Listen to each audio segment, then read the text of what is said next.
for liftoff in T-minus 30. Stand by for further instructions, Minnesota Black Robe Regiment. Secondary guidance systems engaged. Minnesota Black Robe Regiment, it will be on my mark.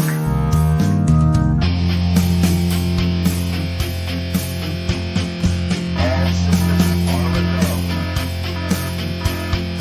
All systems are a go. Minnesota Black Robe Regiment, you are over the target. You are authorized to fire at will.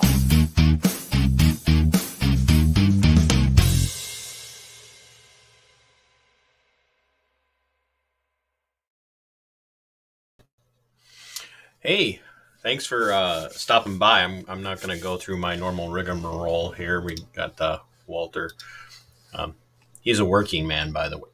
I think we have to be careful how we say that. I don't think I want to tell people he's a working man. It's an implication with sex work, and that's definitely not what Walter does. Walter, while you're waiting to come in to the studio, could you please share out the link to other people on Twitter and other places so that they realize that other one got canceled? And I'm going to, while I'm talking here, I'm going to send a text to someone because they shared it out. Rocks and Cows is always a big fan of the show, and also they love Walter, and so this ought to be interesting.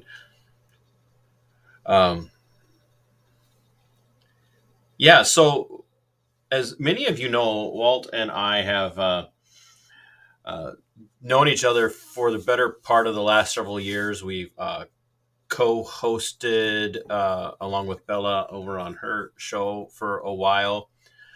And then we also filled in for Mitch Berg together one Saturday, which was a treat for me. I never got to sit in a professional studio. And so Walt and I actually have a lot of things in common. And not the least of which is approaching things. I have to say this. I don't want to lump Walt into a category with me because I tend to be a little bit more crass than Walt. Has a lot more moxie and shall we say social graces than TC does. TC's been run through the ringer over the last few years, and he doesn't always approach things with the same level of civility as other Christians, but my Christianity is still there. I just tend to talk more like a old paratrooper than other people do. But Walt and I approach things with kind of the same Reformed Calvinistic perspective. Maybe some differences in there. I mean, as everyone knows, us evangelicals don't honor tradition, according to my Catholic friends. So that means we can just kind of all do whatever we want. But we also have a lot of the same ideological conservative leanings. I'm a tad bit more on the paleo-conservative, paleo-libertarian side than others. And so it's fun when I can actually have a conversation with someone when there are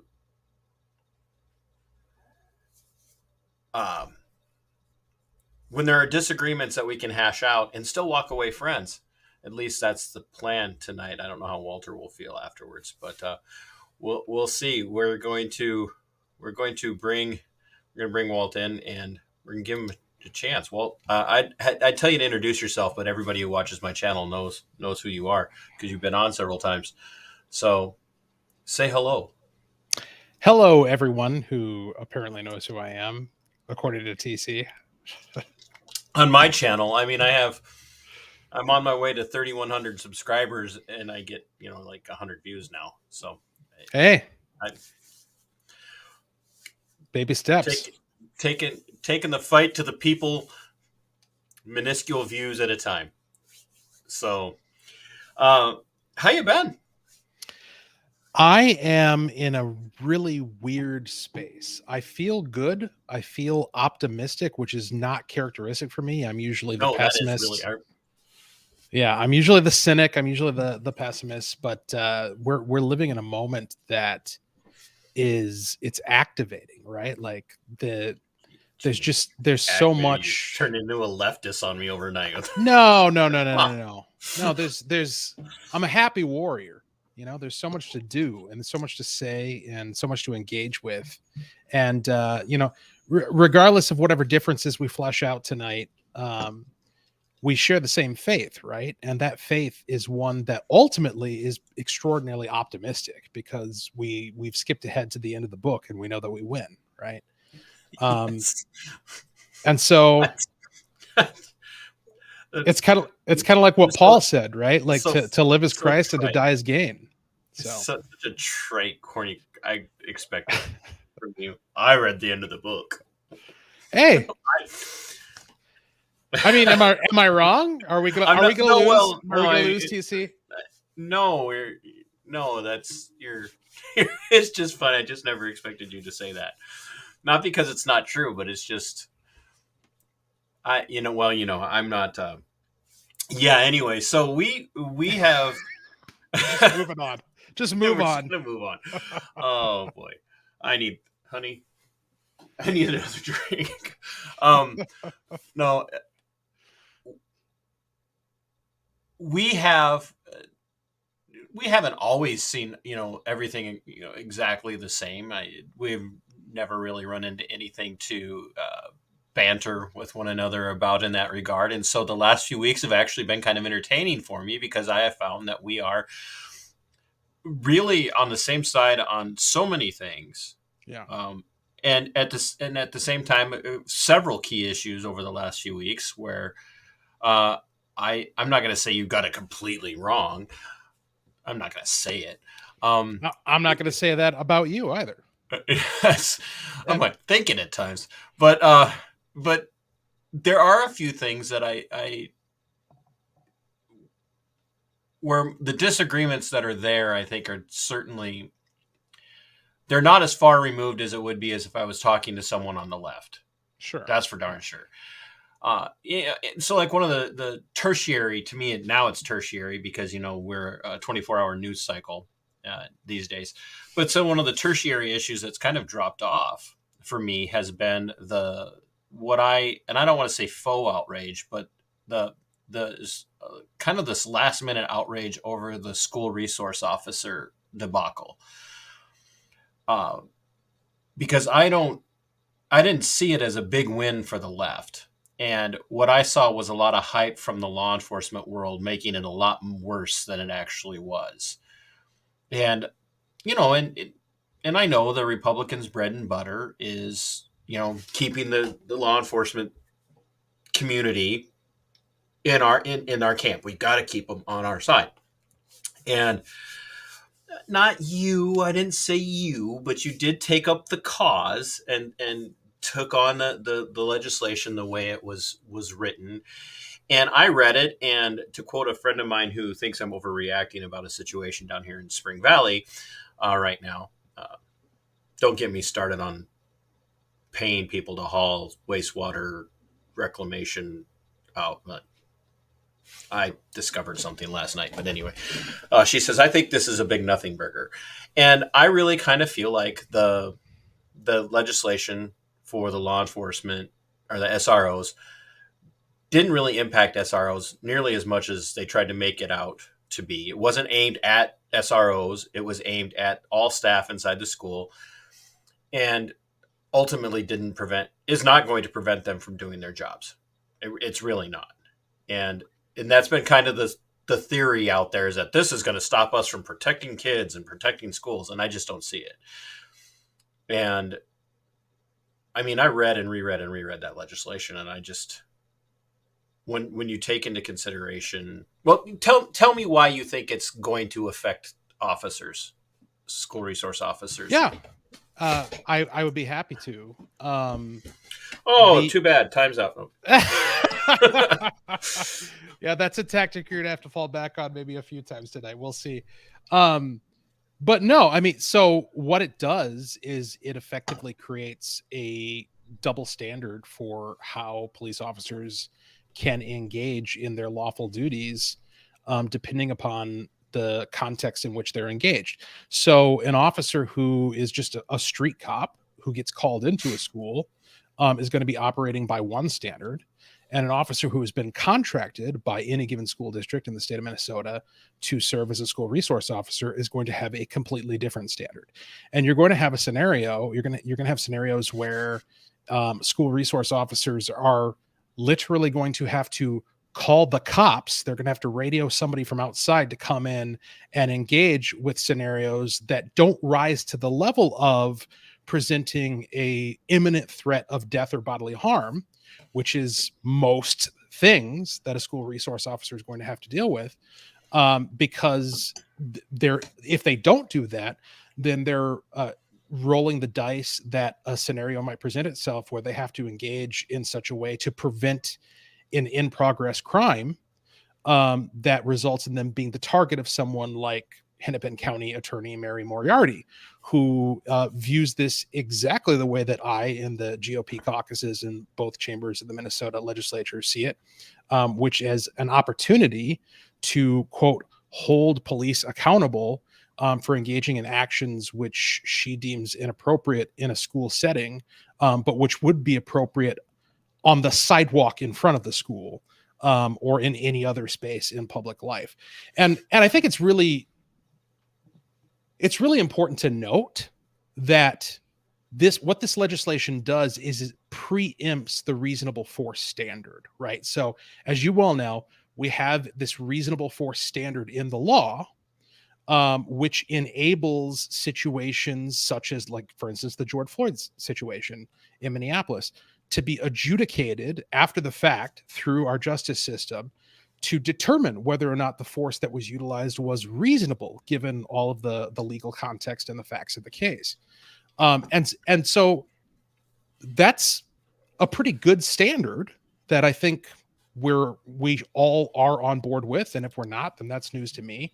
But what this legislation does is it preempts that, and it says we're going to just cut off an entire vague swath of potential interventions and say you can't use any of these, regardless of whether or not, given the context, given the facts, they would be adjudicated to be reasonable force after the fact in a court of law and in an investigation. And that strikes me as deeply irresponsible. And the MPPOA, the Minnesota Police and Peace Officers Association, the Minnesota Police Chiefs Association, and various other groups, and obviously districts and jurisdictions throughout the metro Minnesota would seem to agree. So this, no one's going to believe me when I say this. You will all literally check your Wi-Fi connections and everything when I say this. You tap on your listening devices. I actually believe that my former employer, Olmsted County Sheriff's Office, Sheriff Kevin Torgerson, Are you about to say he's right? He's not right, because he said much of the same things that you're saying, but still said that his office, his deputies working as school resource officers are still going to be able to do their jobs. And he kept his school resource officers in place, along with Chief Franklin of the Rochester Police Department in the Rochester school districts. And they're not the only ones. No. And here's the thing that you know this. Officers don't have anything to worry about because qualified immunity will cover them.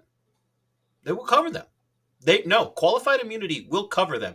Tell me the last time an officer in Minnesota had qualified immunity stripped from them outside of the Derek Chauvin case, which he deserved. He deserved to lose qualified immunity in that situation. And I don't think Derek Chauvin murdered George Floyd. I think he was guilty of depraved indifference, and he deserved to lose his qualified immunity over that. And officers in schools are all they have to do is lean on qualified immunity. And this is the one topic that nobody brought up. Nobody brought it up. I was bringing it up. I brought it up every time I saw somebody talking about this. Qualified immunity will protect them, just like it protects the teachers and the principals and the superintendents, the lunch ladies. Qualified immunity applies to everybody in the public sector. You have qualified immunity as a legislator. You are immune from lawsuit in these situations. So, correct me if I'm wrong, and I don't claim to be an expert on qualified immunity, but doesn't that mean that instead of bearing personal liability for civil action, that the liability is actually transferred to the governing entity? So in this case, we'd be talking about the municipality that employs a peace officer is going to be the subject of a given lawsuit or a given action as a result of an incident that takes place.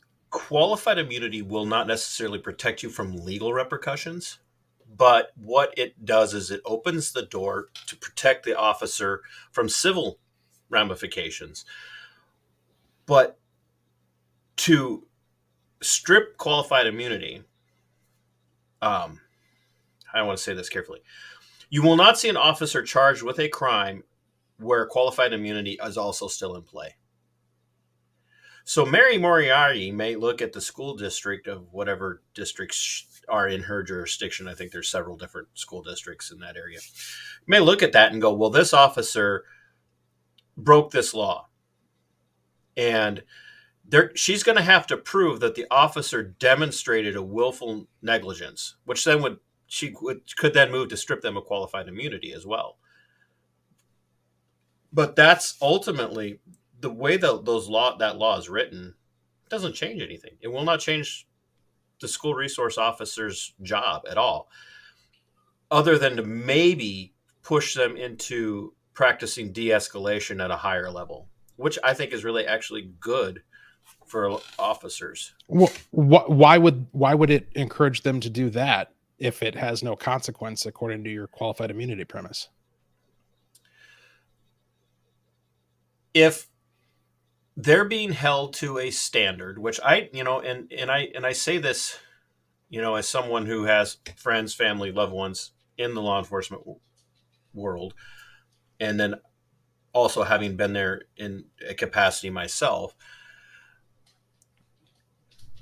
officers tend to behave differently when they know that they're expected to perform at a level that other people are also expected to perform at. And when you look at that legislation, it doesn't just single out school resource officers. It says everybody inside of that school district has a standard of conduct that they have to meet.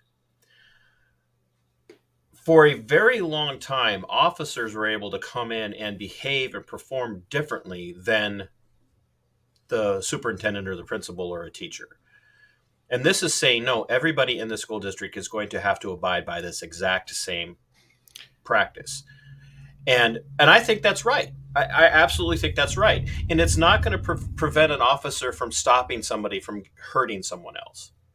It's not going to, it doesn't look at him and go, this kid's about to knock another guy's block off. The officer does a single hand check, pushes him into the wall, puts him down on the floor and handcuffs him. He's not going to have anything to worry about, because in that moment it was a severe risk of bodily harm.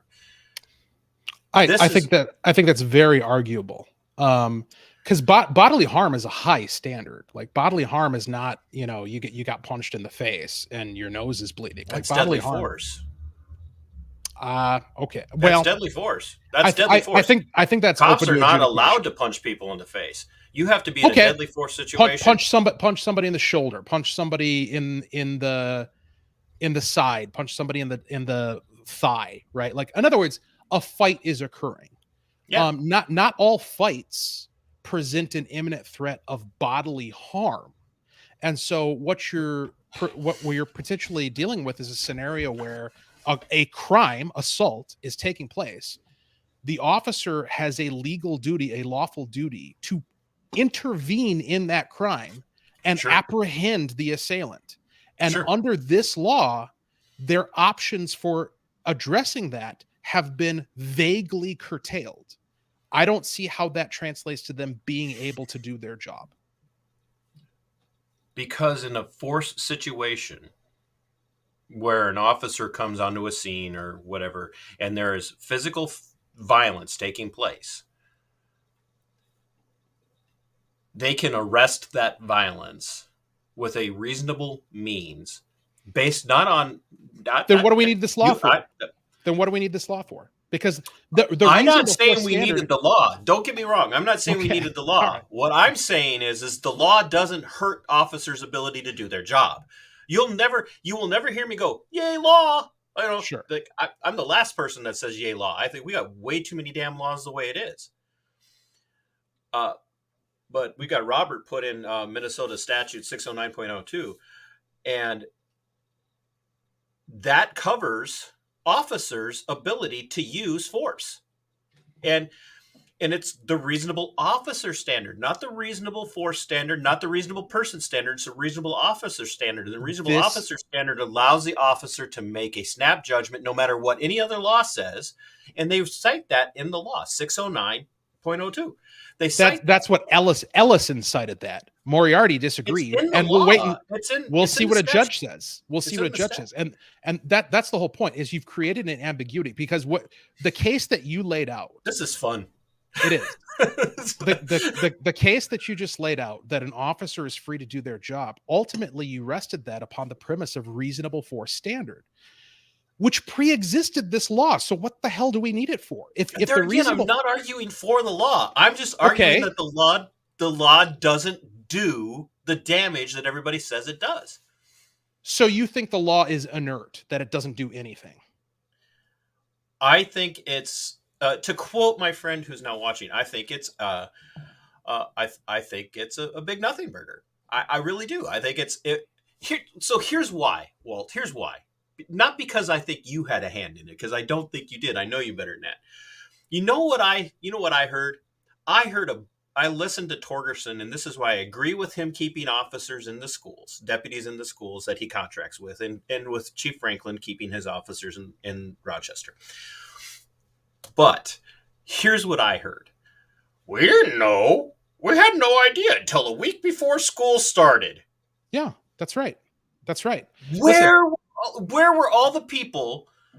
Where were all the people? All the people when the law passed. When the law passed, where were all the people going to the school resource officers, going to the police departments, going to the sheriff's office, going, "Hey, in 6 months, this law goes into effect." Nobody warned them. Nobody gave a damn. Nobody. Would you like to know the answer to that question? Because there is one. There is one. No. I did not, because I didn't understand the effect of this provision either. And I can explain to you exactly why that was the case. Okay, so just for a little bit of context. Now, this is my first session, my first year as a state legislator. So learning all this stuff for the first time, right? He's a freshman all over again, people. Yeah, it's been freshman. A long time since that happened. But I do have the context of other people who've been there longer telling me how this year was different than all of the years that they've experienced in the past. And whether or not ramrodding of legislation. Correct. And whether you're talking to a Republican colleague, and if you get them in a nice pliant mood, a Democrat colleague, or lobbyists or staffers, reporters, like across the board, people who professionally engage with the legislative process across the board will tell you, if not publicly, certainly privately, that this session was unlike anything they have ever seen in their careers in terms of this, in terms of the speed with which legislation was moved through the process. Absolutely. And the sheer scope of it. Throughout the session, the revisor's office, which is the office that's tasked with translating legislators' ideas into actual bill language and providing bills and jacketing them so that we can introduce them on the floor, they were completely overwhelmed for the majority of the session. But they were so far behind to the point where you had committee chairs and caucus leaders on both sides advising members to please stop introducing bills. They're like, we have enough ideas. We've got over 3,000 bills introduced at this point. We don't need any more. And a lot of that stuff was being advanced through the process, and it was being advanced at such speed that, again, reporters, lobbyists, legislative staff, caucus staff on both sides, nonpartisan staff, were in a whirlwind, not knowing what was going on or what to expect. And so it's in that context that a provision that directly affects public safety that was inserted into the education omnibus bill and was never heard in the public safety committee was overlooked. That'll Which I tend to might add happen. is a reason why we need to not use omnibus bills. You got it. You got it. Absolutely. You got it. But Look, we found here we are where we are. point of agreement already. 2 points. The bill is stupid, and we don't need omnibus bills. I don't know what my friend Minnesota Sunshine says. We all suffer with you, Walter. I'm wondering if it's having to talk to me tonight. I don't know. That might be. Just so you know, this was as much Walter's idea as it was mine. Yeah, 100%. Listen. I feel like Twitter. I enjoy Twitter quite a bit based upon how heavily you enjoy it way too much.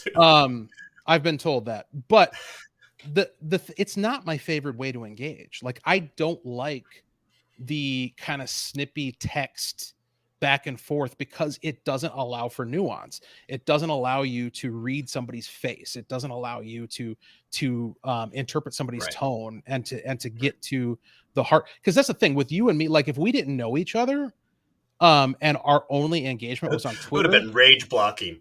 Yes, absolutely. And what the hell happened to you? I'm not talking to you. And that's the thing. It's like as I read your tweets in response to mine and vice versa, I smile and I kind of roll my eyes because I'm like, I know that if we get in a room and we have this conversation, I'm not saying we're going to agree, but we're going to understand each other better than we do in this terrible truncated format of Half like the time I'm just laughing when we're responding to each other, to be honest with you. Yeah. Like, so the best interaction I've ever had with you is when you've had to go, do we know each other? I'm like, it's me, you moron.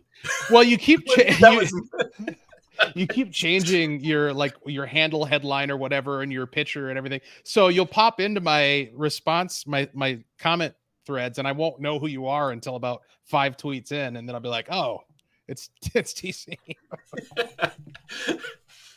Oh, so so we'll reserve final argument points on this until let's come back and revisit this after the first half of the school year and see how much this has impacted the schools. I mean, we're all going to revisit it then because we'll be back in session and we'll see what. Oh yeah, that's right. You guys go back into session, don't you? Here in January. February. Yeah. So we'll revisit it then. Just to right before you go into session, just so we can see if this has led to more mass chaos than is already existing in the state-run centers of education or indoctrination. Which one is indoctrination? So let's move on to the next one. That's not quite as a hot a topic as the most the most recent debacle that's happening in the world. You and the esteemed Mr. Justice, and I think even the esteemed Mr. Berg, kind of have this feeling about some of the shenanigans of the Liberty Caucus of the GOP at the federal state level, and I say Liberty Caucus in air quotes because I don't know that they necessarily are big fans of liberty. They just are big fans, are not fans of the tyranny of the left. And I don't think anybody is a fan of the tyranny of the left because the left's tyranny is the kind that comes at you soft and kills you on the other side. So a conversation had come up where the discussion of rhinos, or what constitutes a rhino and whatnot, had kind of come into play. And you guys expressed some concerns with the antics of guys like Matt Gaetz. And I said that you and I agree about something, and that's the definition of rhino. And I said just that I think the definition of rhino is not, my definition of rhino is not the same as everybody else's. And so what I would say is that Matt Gaetz is actually a rhino, because he's not like the rest of the Republican Party, at least at the federal level. He's not. Interesting. So, so I would agree. Like they're all going, no, he's the rhino. You know what? You're right. He's not like you, not you, but he's Yeah. not like he's not Kevin McCarthy. That's for damn sure. Sure. So, um, you did take some issue with it, with my assertion that I believe he's standing on a principled ethical approach. He said he was going to do something. He helped create the mechanism by which that something could be done. And when McCarthy exposed himself as the compromiser that he is, and I'm like, come on, we have to be honest. McCarthy's, I mean, he is the quintessential West Coast Straussian conservative Republican. I mean, conservative in California for darn sure. Sure. Conservative by Iowa standards or Texas standards or Florida standards, I don't know. But he did kind of crawfish the rest of his party and did this backdoor deal with Biden about Ukraine funding. And the Liberty Caucus found out. They said, we told you we were going to fire you. And that's what they did. Well, Why do you have a problem with that? It wasn't, though, totality of the Liberty Caucus, as I understand it. It was 8 fairly random Congress people, some of whom were in the caucus and some who were not. And you had folks like Chip Roy and I believe Jim Jordan, and who's currently now the darling who needs to be the next speaker, and Thomas Massey and folks like that. Folks who, I think pretty universally amongst the conservative grassroots would say, yep, those are our guys. They're conservative. They're the good guys. Who did not. I'm not a big Chip Roy guy because he thinks that libertarians are the reason the world is falling apart. So, well, that's a topic for another podcast. But, so I mean, look, when you talk about principle,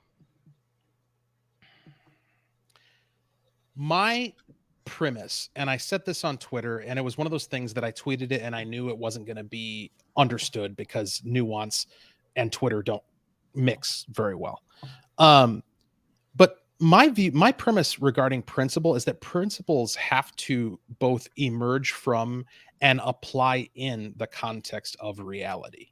And so you have, whatever your principle is, it has to work. It has to be practical. It has to function. And if your objective is, well, I don't like funding for Ukraine, or I don't like omnibus bills, or I don't like whatever it is, I don't like continuing resolutions.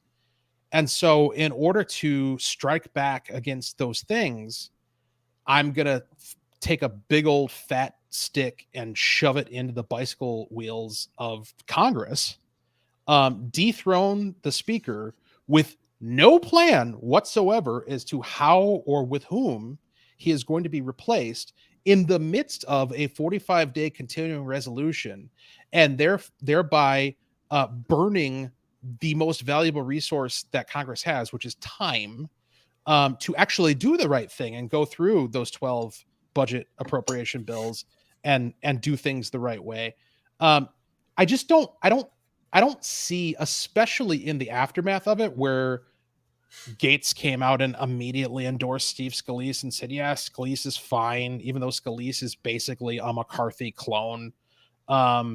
It just seemed very clearly random, chaotic, and personal, which is pretty much the opposite of principled, right? Like principle is something that you apply, and it's difficult for you. It costs you something. But it's the right thing to do, and you can point to results as and justification. I wouldn't necessarily jump on board the whole, Scalise was a great, choice. I don't know what concessions he got from Scalise either. So, and you're right, Jordan is now appearing. I mean, even though the vote keeps wavering, not wavering, but they're dragging this out as long as they possibly can.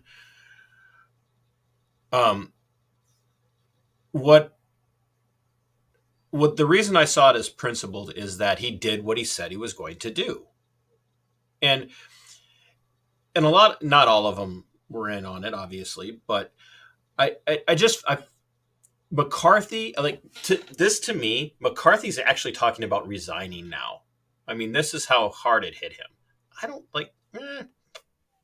is that that doesn't bother me because I think, well, I Doesn't mean, bother me either. yeah, I I don't know. Yeah, I don't know what we're going to get in California, but then again, you can vote Republican in California and still end up with a Newsom kind of That figure. So that's I mean, this this is my point. This is my point. Is that listen, as somebody who has I came into this as a Tea Partier. I've read the compendium of Ayn Rand and agree with much of it. I've called myself a you've read libertarian at all various of it. points. Probably not Like all of it, I was like, I haven't even read all of it, but what I'm saying, and I'm the a point, nerdier nerd than you.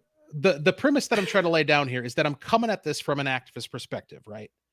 But Sure. it's a different, it's an activist perspective that's colored by my experience, both as a candidate and now for at least 10 months, a member of a caucus that is different. Like the GOP caucus within the Minnesota House of Representatives is functionally different than the GOP conference in Washington, D.C.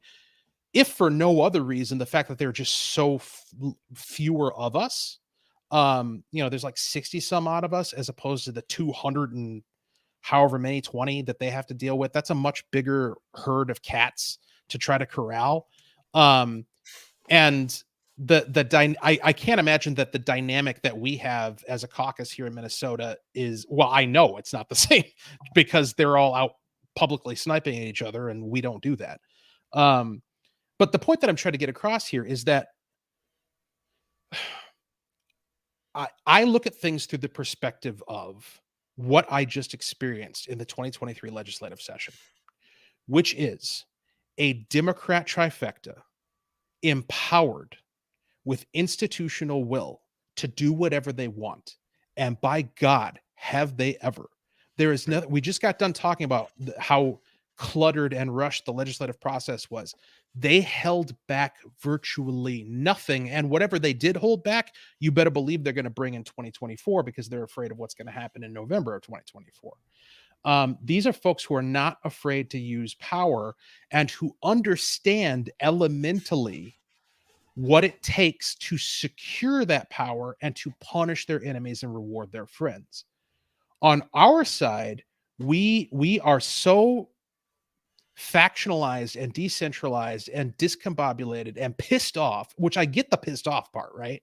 I understand as somebody who lived through George W. Bush and Medicare Part D, and then the first 2 years of Trump and not being able to repeal and replace Obamacare, and the budgets continuing to balloon and continuing resolutions for the past 2 decades. I get why you're pissed. I'm pissed. This is not the way things should be.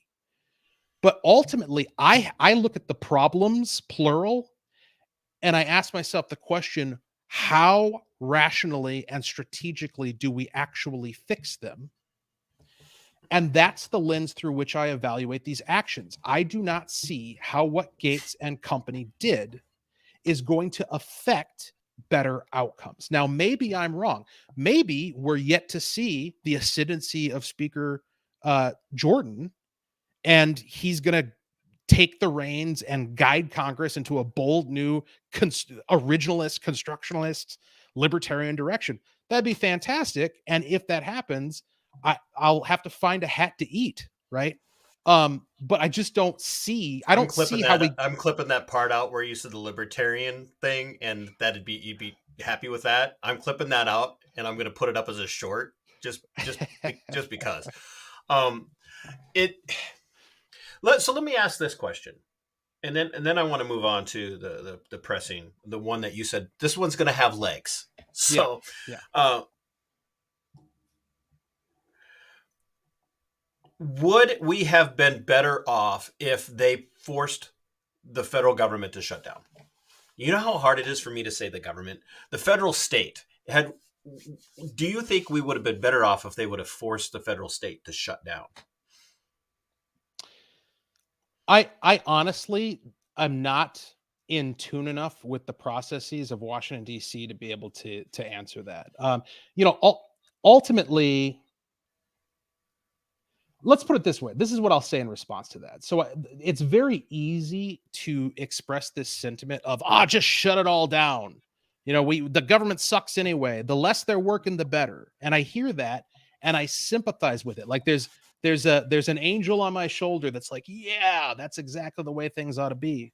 But then my brain kicks in and I ask myself, well, okay, but what's the next step? Like, how does doing that get us to the better thing?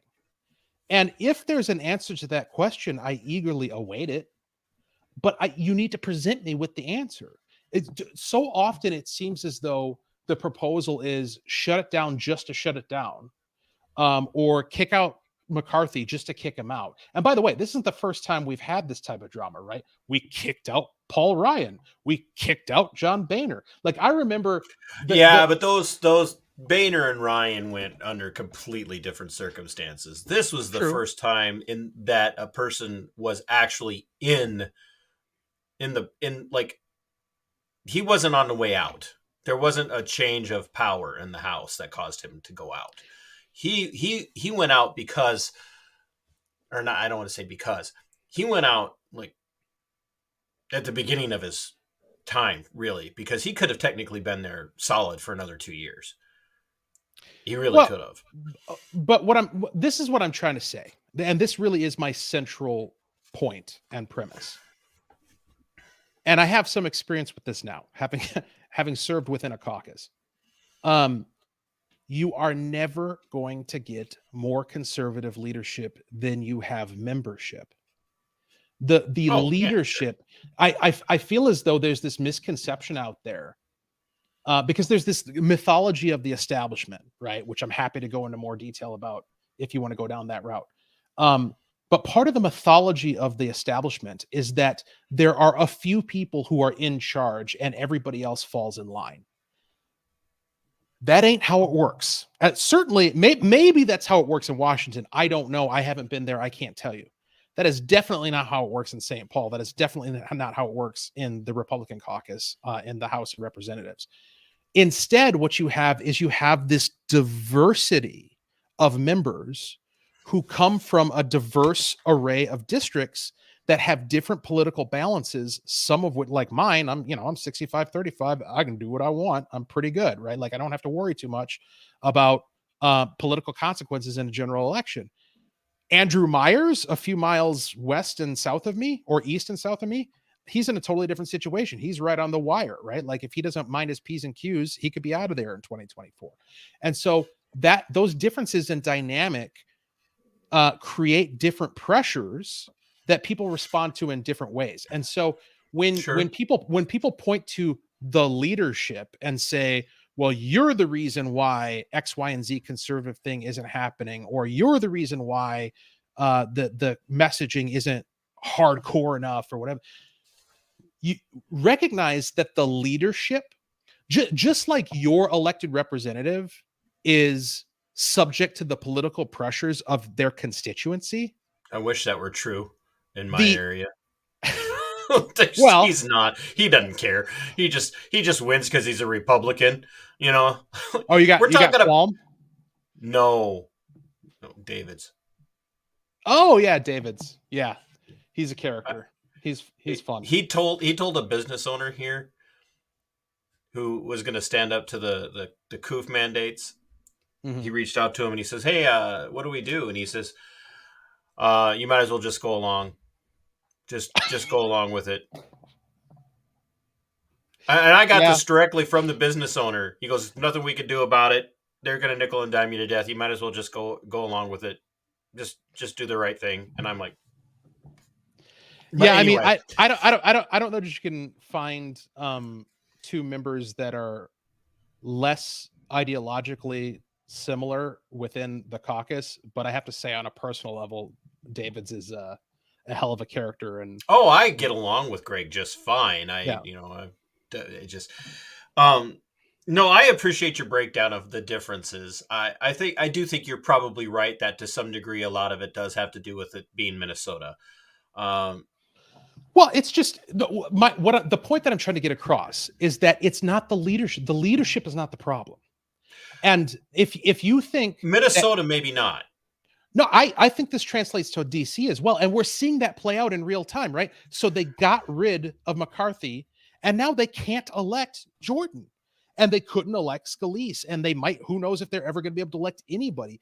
The fact of the matter is that getting rid of cutting off the head of the king of a legislative caucus doesn't change the politics of the caucus. Like, you're still dealing with all of the exact same people. Like, the same people who elected Kevin McCarthy are going to elect whoever the next guy is, right? And so even if that guy is Jordan, now Jordan is in a position. I guarantee you, if Jordan becomes Speaker of the House within a year, everybody's going to hate him. Everybody in I'm the already grassroots ready is gonna to hate him. eviscerate Jordan just on something that he said, and I'll use that as a segue into our next topic. Well, it'll be a foreshadowing segue. So, Well, let me just say that. So just to this is my show. You say nothing, and you'll be happy. Just to stick the landing on it is that I'm not saying there's nothing we can do. What I'm saying is that the focus has to be on the membership. If you want Congress as an institution to be more conservative, then you need to change the membership of Congress. In other words, the actual individuals who are elected there. And the same thing in the Minnesota House of Representatives, and the same thing in the Senate, and the same thing everywhere. Now, the problem with that, and again, this is my warning to activists and to the grassroots, is don't assume that you can just do that through sheer force of will. Don't assume that because you put up a primary challenger who's more conservative than the guy who's there now, that necessarily means that person is going to be able to get into office. You very well may just end up resulting in having one less Republican in the caucus, which turns over the majority to the Democrats, and then you see what we just saw in 2023. Which is why the legislation this year that would have made it easier for outlier parties like the Libertarians and others to get on the ballot and have ballot access got shot down so damn fast by the DFL, because the DFL can't stand challenges either. Yeah, no, so I will give credit to the GOP on that one. They did try and fight for those third party or outlier parties. Some of us did. To your overall point, some people did, some people were. I'm trying to give credit to a group of politicians that I have been incredibly hard on. Yeah, like you saw, I struggled giving credit to my former employer. So I'm like, I'm extending olive branches. And I will, I'll stick my landing on this now too. I believe it was the esteemed Mr. Justice, in one of his commentaries on what was happening at with the speaker's situation, brought up the fact, and John, if by some stretch of the imagination you actually take the time to watch me with Walter, I thank you. If I'm not quoting you right, forgive me, or paraphrasing you correctly, please forgive me. But basically said that Republicans need to learn to stick together, and then turned around and lambasted the Democrats for sticking together.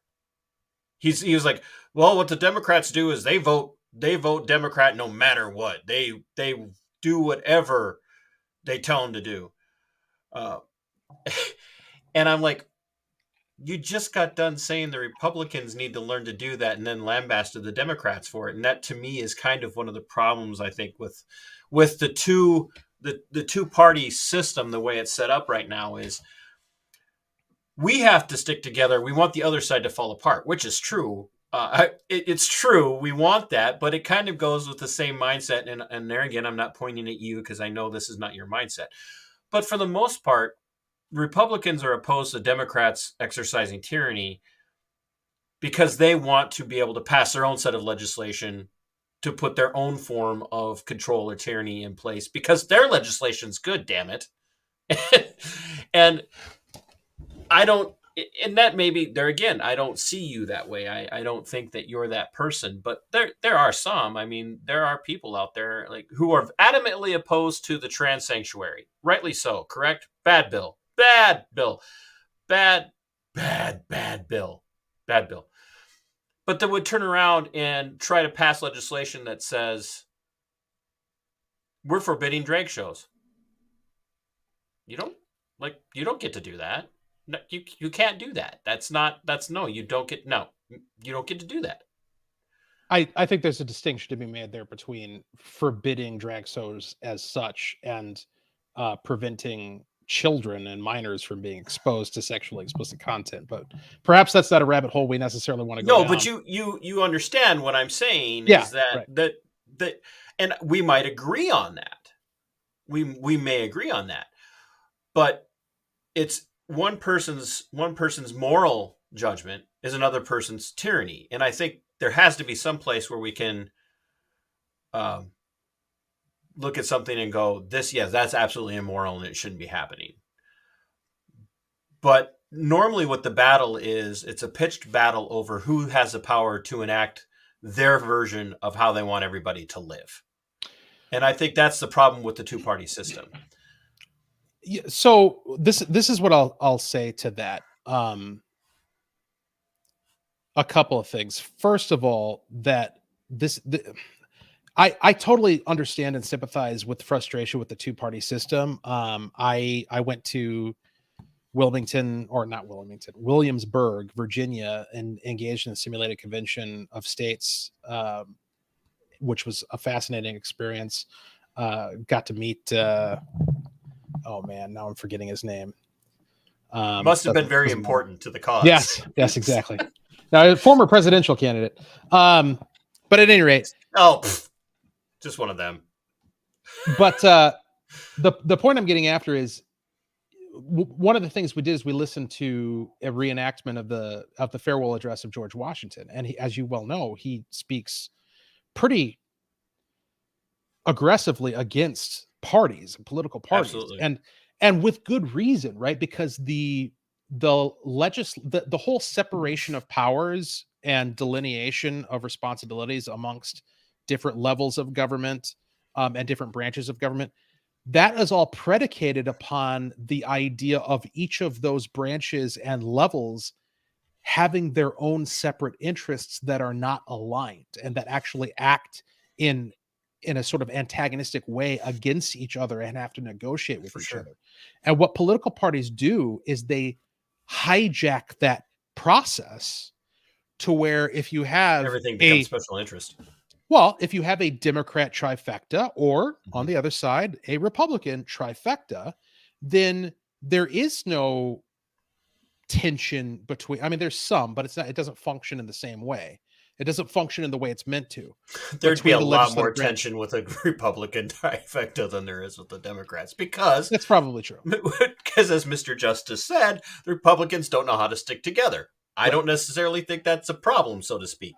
So if I could wave a magic wand and we don't have political parties in the United States anymore and everything is fleshed out on an individual basis and you're voting for Walter Hudson on the ballot and not the Republican on the ballot, I would cast that spell if that was something that I could do, but I can't. Right. And so when I go back to that idea of principles have to be applicable in reality, the question that I ask myself is, what do I do in the context of the institutions as they exist within my capacity to actually act and influence them, to affect the best outcome possible and try to tilt the trajectory or tap the trajectory in the direction that I want it to go. And ultimately at the root of that, which you cannot get around and you cannot circumvent, is you have to convince the people that you're right. Or at the very least, you have to convince them to give you political power. I mean, those are the two ways to do it, right? You either convert them ideologically, you either convert them to your ideas, or you convince them to vote for you. Those are the two paths. Sure. And so the problem that I have with the whole third party movement, and it doesn't matter what third party we're talking about, is that it very much seems to me like I'll be crude, like a masturbatory enterprise where you're basically, it's very easy to meet a standard that is never tested. And I'll just pick on libertarians momentarily. The Libertarian Party standard is never tested because they never have the actual power and never have to actually work in a context with other people where they have to put it to the test. And that is a very That's changing. easy place to And operate from. I would dispute that, and then I guess I'll use this as a segue, um, or to get into my segue. I would dispute that in that you're starting to see. I'm going to throw out a word out there that you'll laugh at me for using because you kind of picked on me a little bit for it already. The Misesian, the Ludwig von Mises, the Misesian style libertarians are actually making headway. They're making headway at the local level, which is their goal. Their goal is to change the system from the bottom up, because that's really the way we should all be focusing. Godspeed. And so they're winning in city councils, they're winning in mayoral positions, they're winning in county commissions, they're winning. They're putting sheriff candidates up. I mean, that's mind blowing to a lot of people. Like, they're getting sheriff type candidates to come in, or libertarian type sheriff candidates to come in. They're getting people, at the state level, and now they're really starting to make headway at the federal level. And so they're doing it.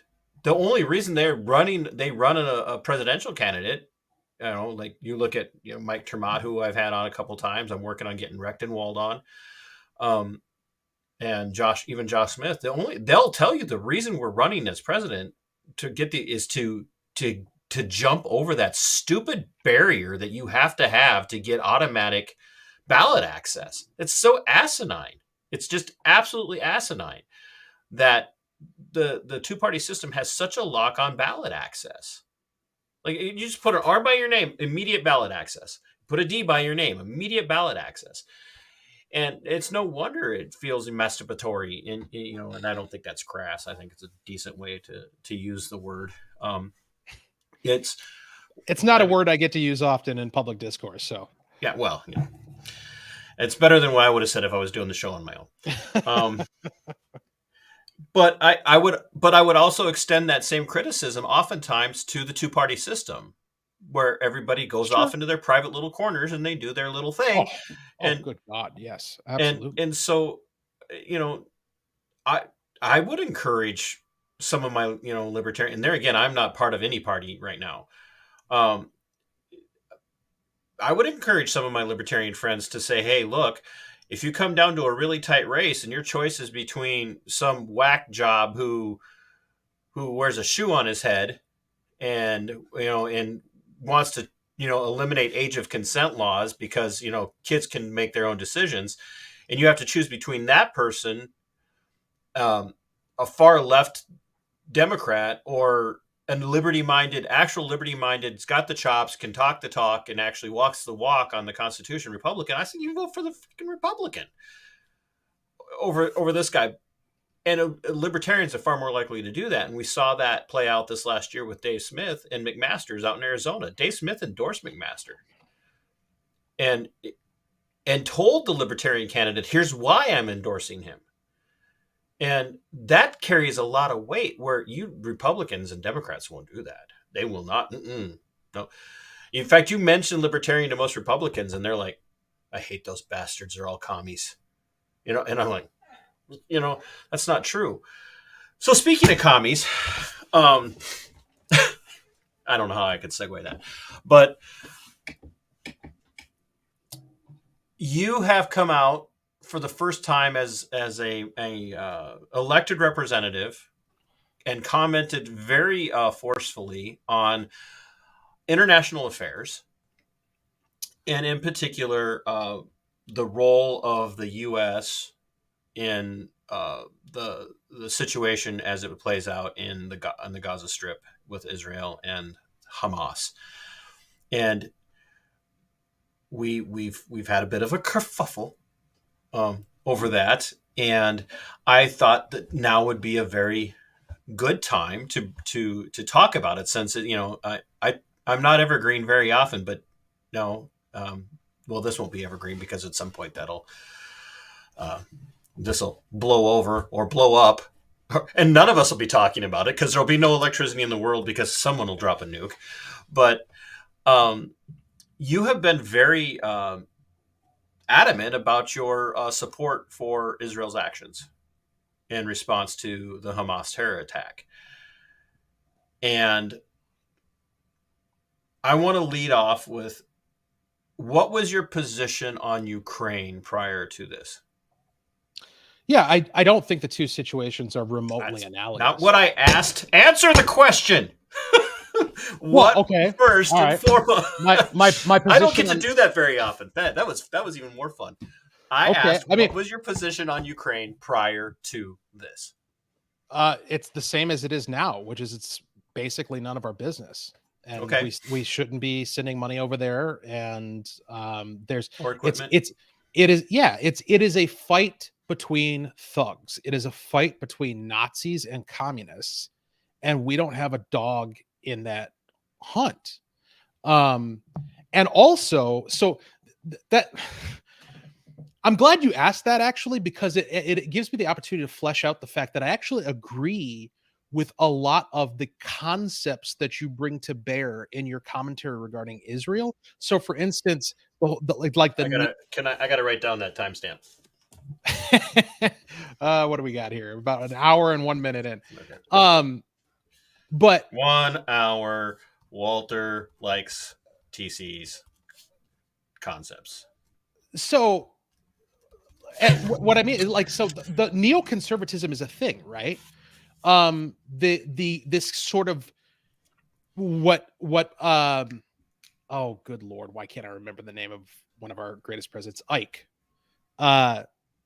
When he warned us against the military industrial complex, he wasn't wrong, right? When JFK from the other party also warned us against the intelligent establishment and secret societies and what have you, he wasn't wrong. There's definitely a corrupt, incestuous relationship between the military industrial complex, between organizations, corporations that profit off of militarism, and a foreign policy establishment, for lack of a better term, that tries to foster and rile up conflicts to get us into in order to justify greater appropriations, so that we can give foreign aid, so that in turn can be spit back to us in the form of buying our weapons that we develop.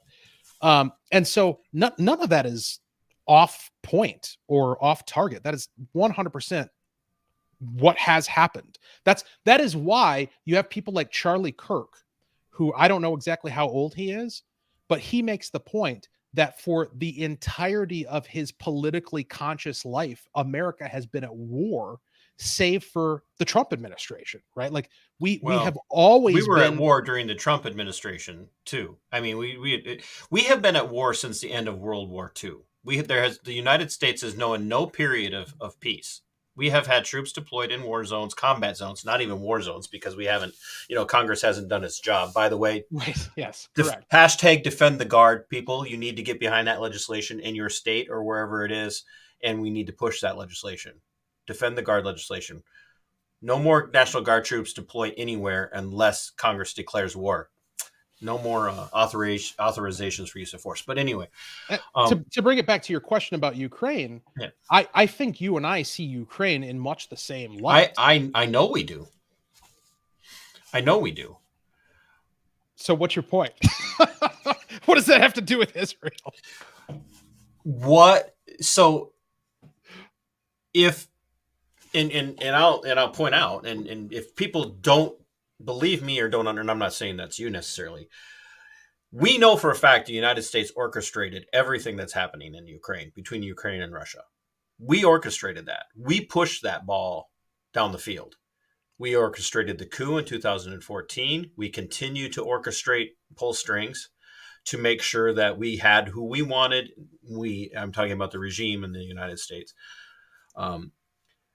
We orchestrated all of that. We initiated that. We wanted a war for regime change with Russia. Biden said it as soon as he got in office. I want, Vladimir Putin removed from off. I mean, I'm paraphrasing. He wouldn't have even said it half as eloquently, and I stumbled with it. But they want Putin out, and Lindsey Graham, along with McCain, went over there and to Ukraine and applauded them and said, we're going to beat Russia with you. And there again, I'm paraphrasing. That they're willing to put Ukrainian lies through the meat grinder to see regime change in Russia. What we caused that doesn't justify what Russia did by any stretch of the imagination. I understand their reasoning. I don't agree. I don't justify it. I just understand. However, the United States ultimately are the ones that are responsible for destabilizing the Middle East in 1948. Because prior to the United States, and everyone knew it was the UN. Come on, folks, let's be honest.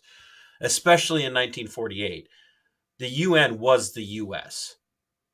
It was the U.S. And it continues ultimately to be the U.S. Nobody tells the U.S. what to do. The United States destabilized the Middle Eastern region when it decided it was going to grant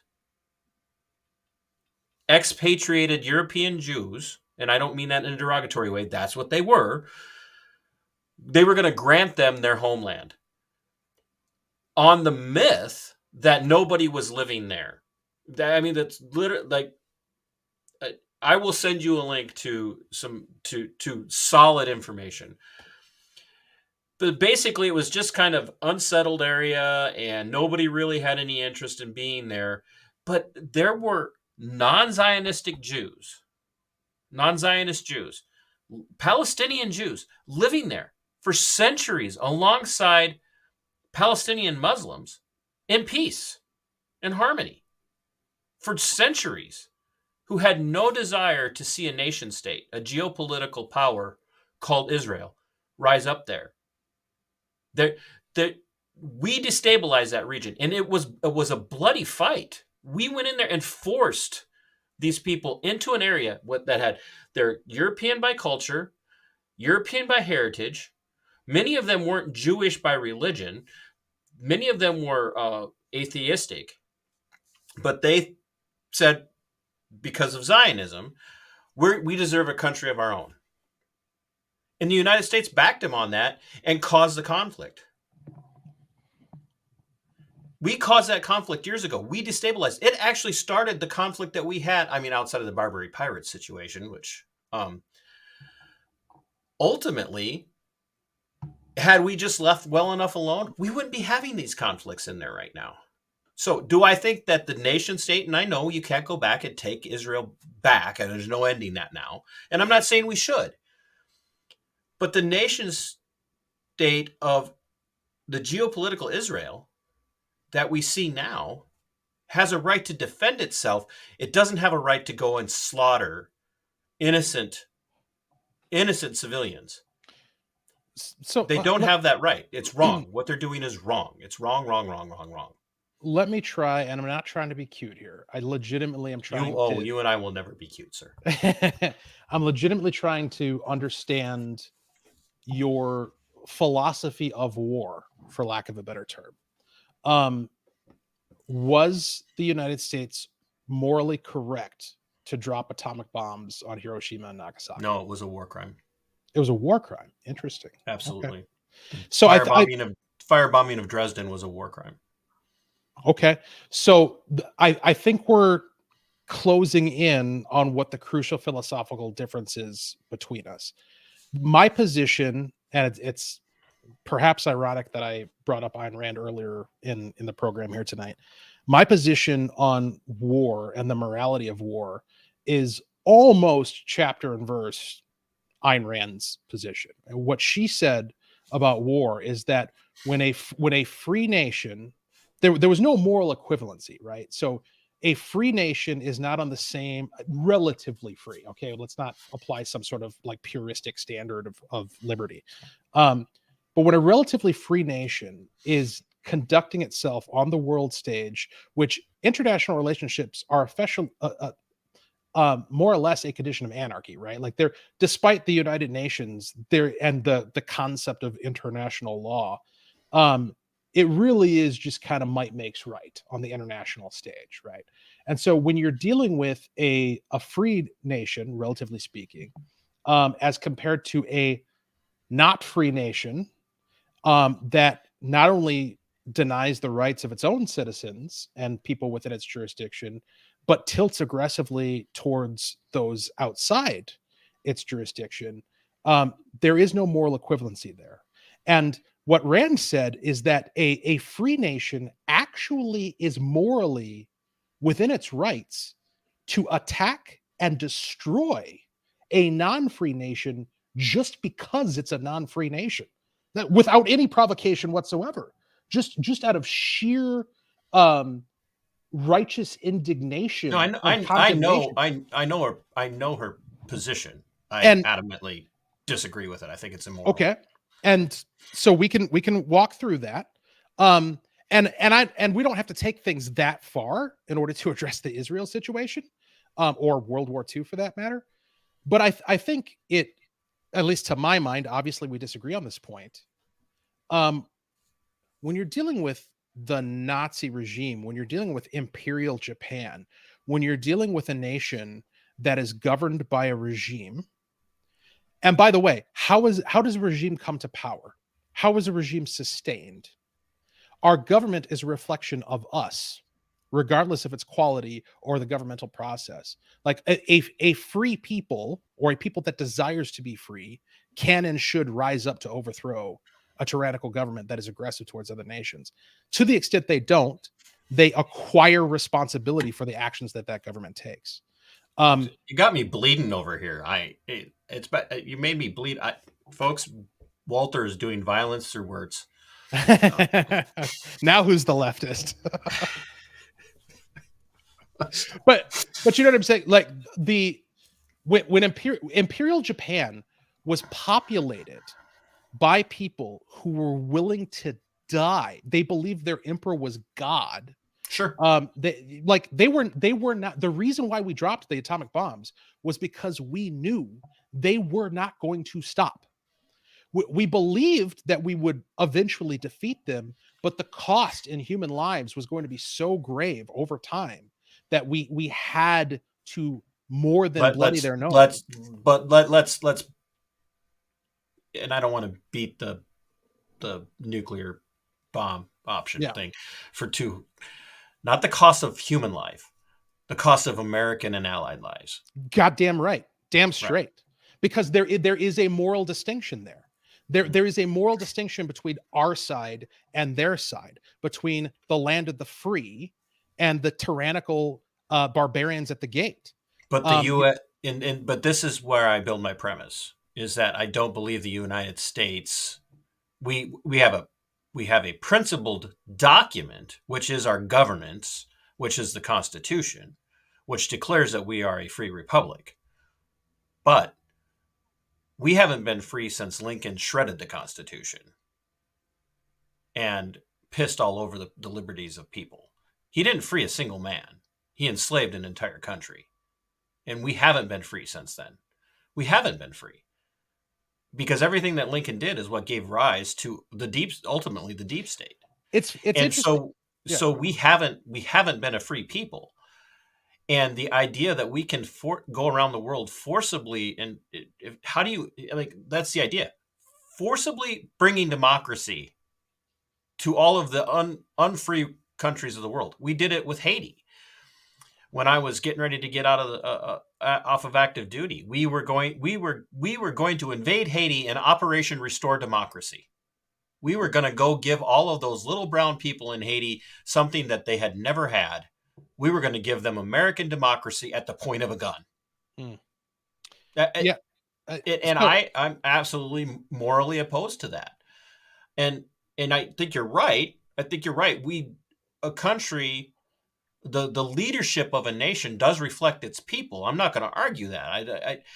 But I also think that a situation like the Third Reich wasn't an accurate representation of all of its people.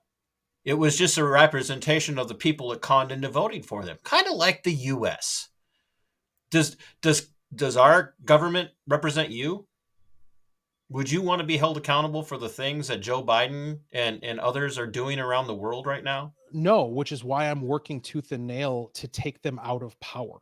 Sure. You know what I'm saying? Like Right. so I want to clean up a couple of premises that kind of got interwoven there. So first of all, I'm good at that. I interweave a lot of things. I do not, because you keep referring to like the United States and implying that I'm for or advocating for. No, I don't mean. I'm sorry. I don't mean. mean to imply that you're for a lot of what's happening. I just want to make sure that people understand where I'm coming from, which is I don't think that the United States has the moral high ground on pretty much anything anymore. Well, I would vehemently disagree with that. Because the moral high ground, the whole concept of high ground is a relative concept. It's high relative to something else. And the United States, and this is the mistake that the left makes in their moral analysis, is that they artificially construct a moral high ground that exists only in their own mind, exists outside of time and space, and then holds the United States historically accountable to that, like going back to its inception and beyond. That's ridiculous.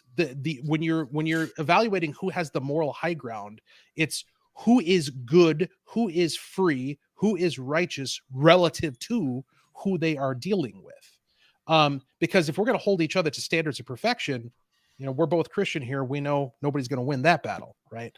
And so going back to, it's interesting that you brought up Lincoln, right?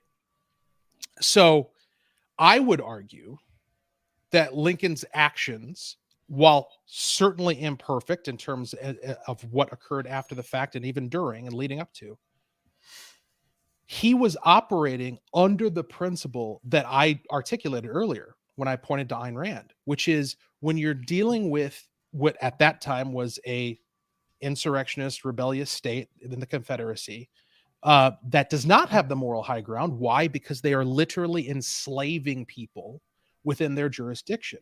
Like that, the fact that they had slaves and were perpetuating slavery puts them at the moral disadvantage, period. Like there is nothing that Lincoln or the Union or the United States subsequently has done that remotely compares to what the Confederacy was doing. So I think this applies very well to the Israel issue. This applies very well to, and here's why.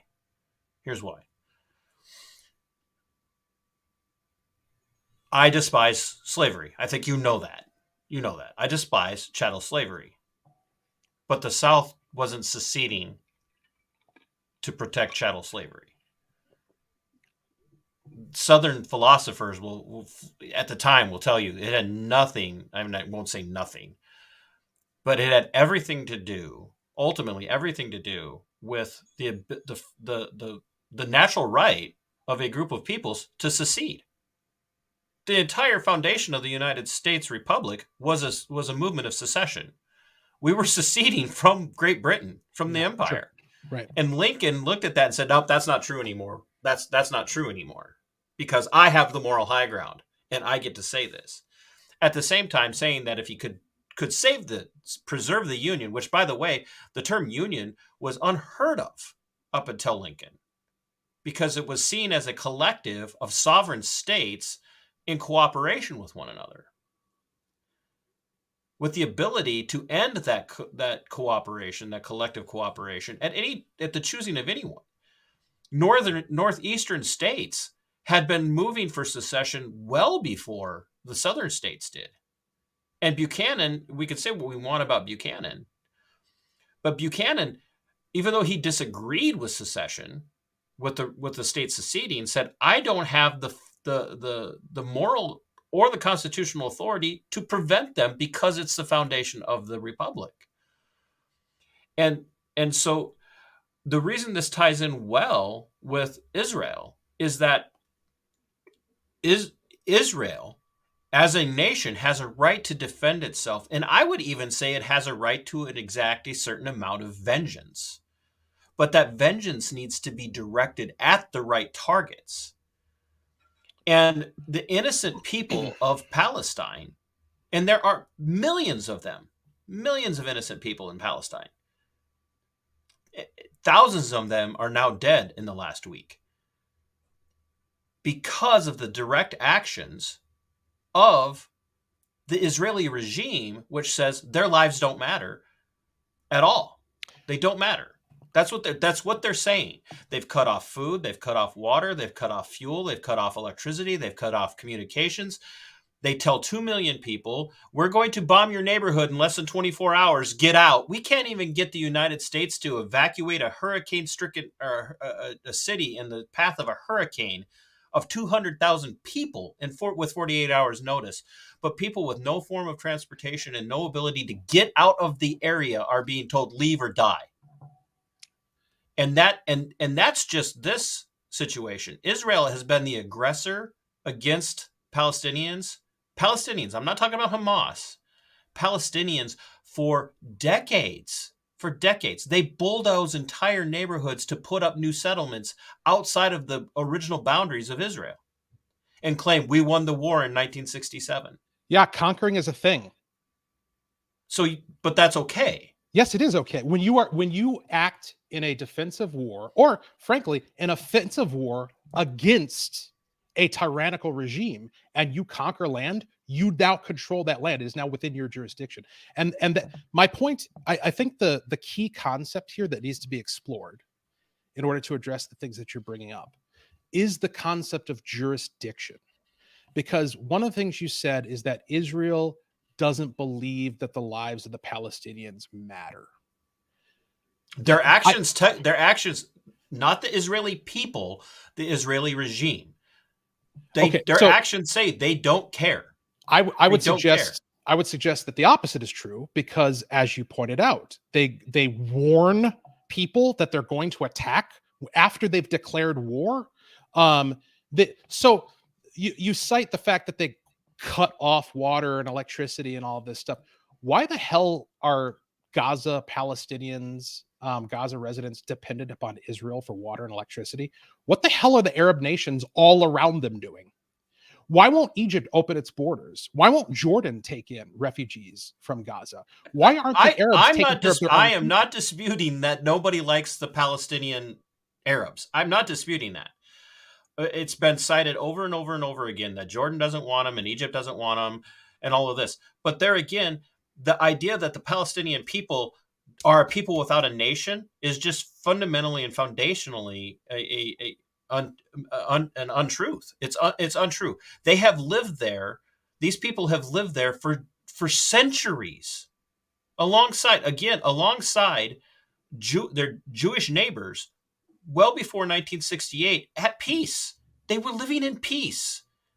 Jews and Muslims together, and Christians together in this region were living in peace until we not repatriated. We didn't repatriate.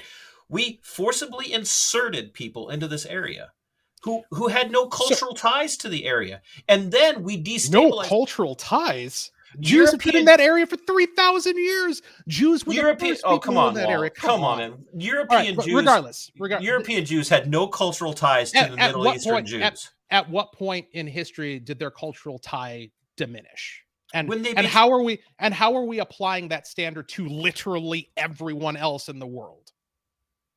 Look, let me bring it back to this. Did the U.S. destabilize Iran in the 1950s? Did we destabilize Iran in the 1950s? Maybe. I don't know. I've not looked at the 50s and Iran and the U.S.'s involvement. But this is important. Okay. This is important because who are regimist pundits? Who are the regimist pundits in the United States blaming for the Hamas attack? Iran. Apart from Hamas, Iran. So, but no proof. No,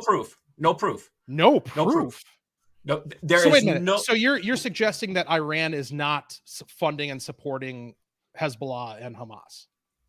I'm not saying that they aren't. I'm saying we don't know that they planned this particular situation.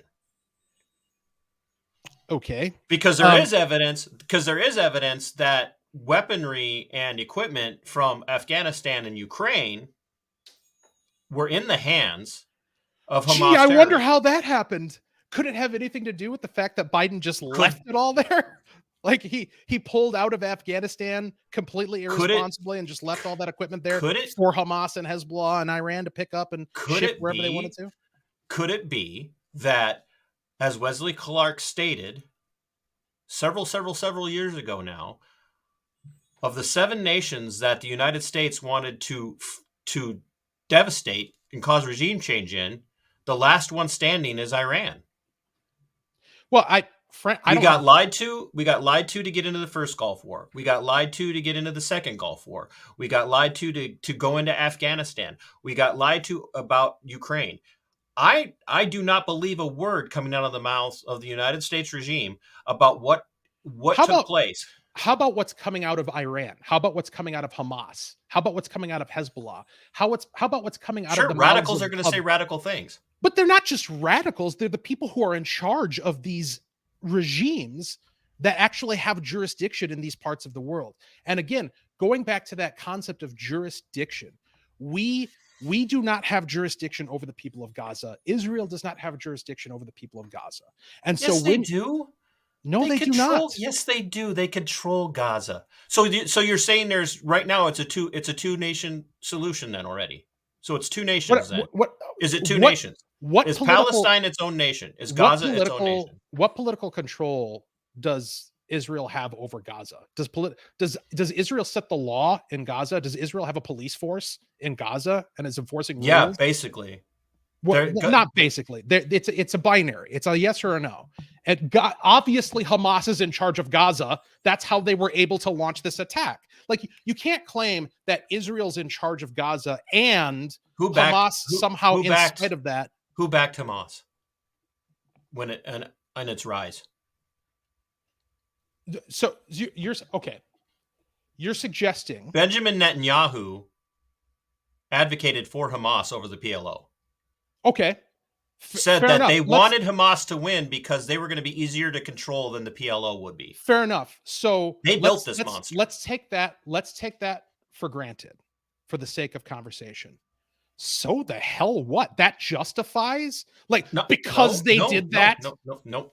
I'm not saying that Hamas is justified. I'm not saying Hamas is justified. So because they did that, they cannot act in their own self-defense to destroy that entity now that it has acted against them? Absolutely. There's no way to do that without you go door civilian to door. candidates. You don't go door to door. Get out of here. Are you kidding me? You're supposed to If the end goal is the destruction of Hamas, if the end goal is the destruction of Hamas, you hunt them down with hunter-killer teams at great risk to your own people. At great risk to your own people, and that's the to your soldiers. That's what soldiers are for. No, soldiers are not. Soldiers are not there to risk their lives for the enemy.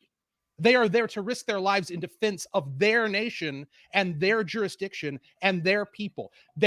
Israel has zero more responsibility for even one Gazan life, even one, because they exist and reside outside of their jurisdiction. So it's a two. Okay, so it's a two. So is it its own nation? Is it its own nation? Does it have representation at the UN? Does it have representation? That's not the standard. It is governed by Hamas. Is or is not Hamas? It's actually not Hamas. Agency? Hamas has representation in their weird whatever they got going on there. But the Palestinian Authority still has control of Palestine in as much as Israel allows it. In as much as Israel allows it. And that's part of the Abraham Accords.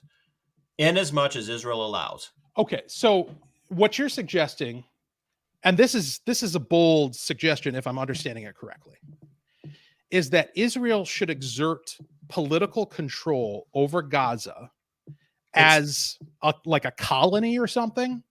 I'm saying that Israel already has control of Gaza. Israel determines everything that is allowed to happen in that area. You don't leave Gaza unless Israel says you leave. You don't, I mean, Egypt won't let anybody in either. Jordan won't let anybody in either. But Israel has that. It's an open air prison. Nobody's allowed to leave. You don't Why think do you so? think they are not allowed to leave?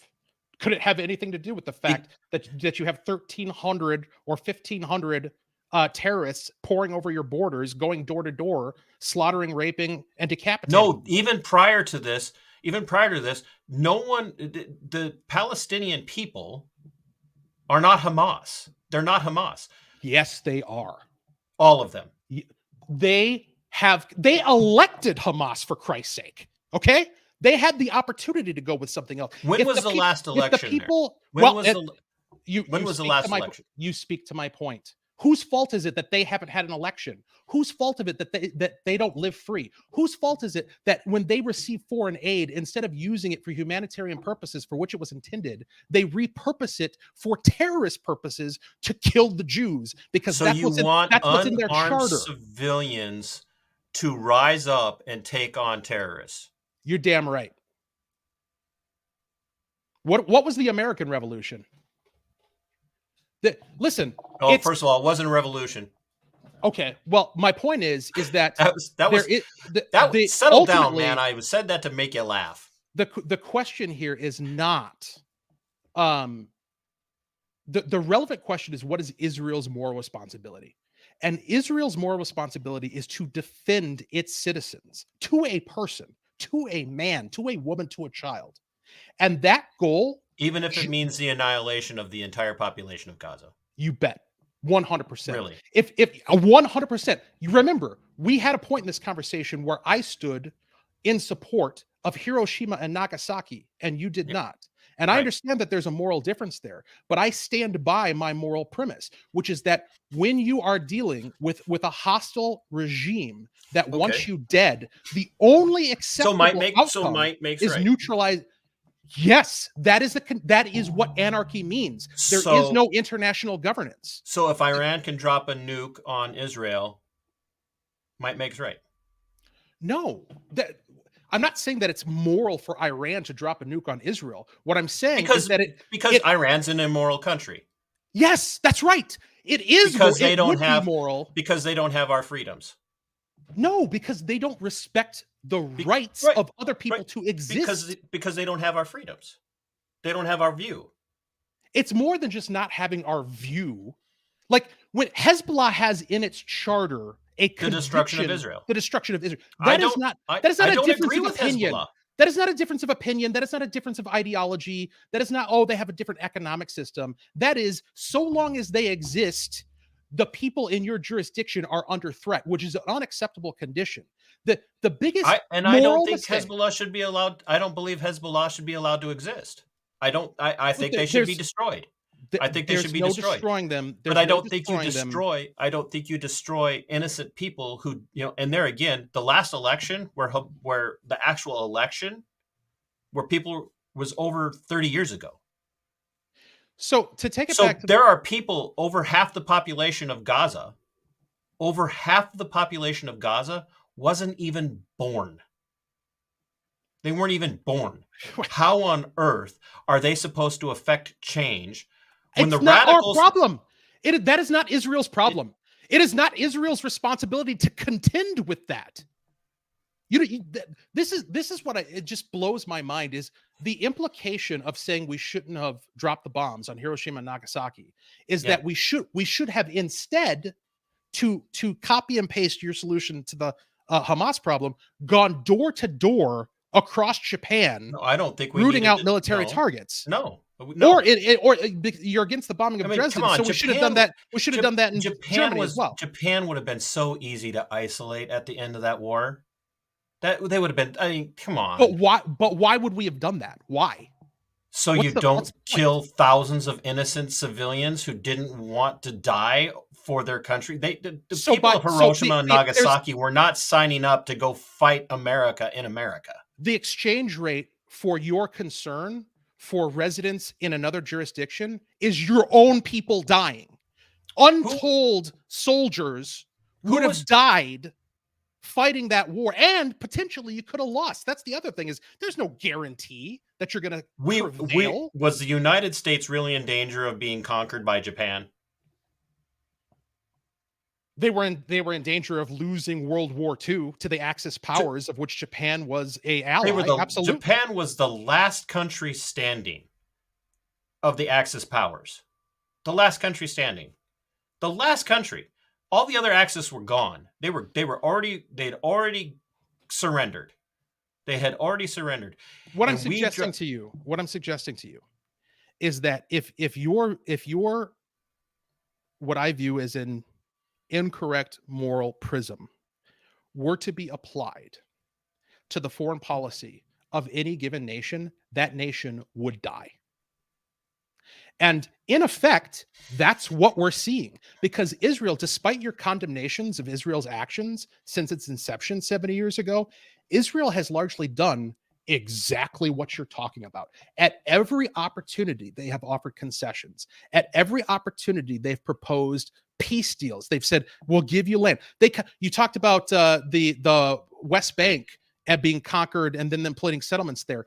They also conquered the entire Sinai Peninsula. And then what did they do when that war ended? They gave it back. Who's ever heard of such a thing? A nation conquering land and then being like, you can have it back. No big deal.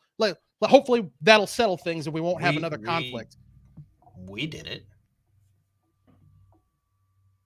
We didn't occupy Germany and keep it and turn it into an American state. We didn't occupy Italy and turn it into an American state. No, but we didn't occupy Japan and turn it into an American state. This is an excellent point. Thank you for making my point. There are still Germans in the world, and there are still Japanese in the world, and they are our allies today. Why? Because we kicked their ever-loving ass. We made it impossible for them to exist as regimes that are hostile to us. And that is why today we call them friends. So there, you are okay with an American empire. Because that's what... Is Germany part of the American empire? Is Japan part of the American empire? It's part of NATO, and NATO is part of the American empire. America is an imperialistic country. We are an imperial... This is what I'm for, to make it perfectly clear. I am for leaving nations with no choice but to live in peace. That's it. Or we'll beat the shit out of you. Be peaceful. If you're not going to live in peace, you are by definition an aggressor. The only way to not live in peace. So then you are okay. Should be okay with billions more going to Ukraine. Absolutely not. That has nothing. Russia is an immoral aggressor. Russia's an immoral aggressor. That situation is, like I said at the outset, completely different and very cloudy. No, it isn't. Historically, Ukraine is part of Russia. You got Russians living in Ukraine who welcomed the invasion. Historically, there were Jews living in Palestine in peace with the Palestinian Arabs. Historically. Okay. So there are Christians and Jews still living in Palestine, dying. Dying. The regime in Ukraine, as we know, is totally corrupt and run by literal Nazis, fascists. We'll use that word.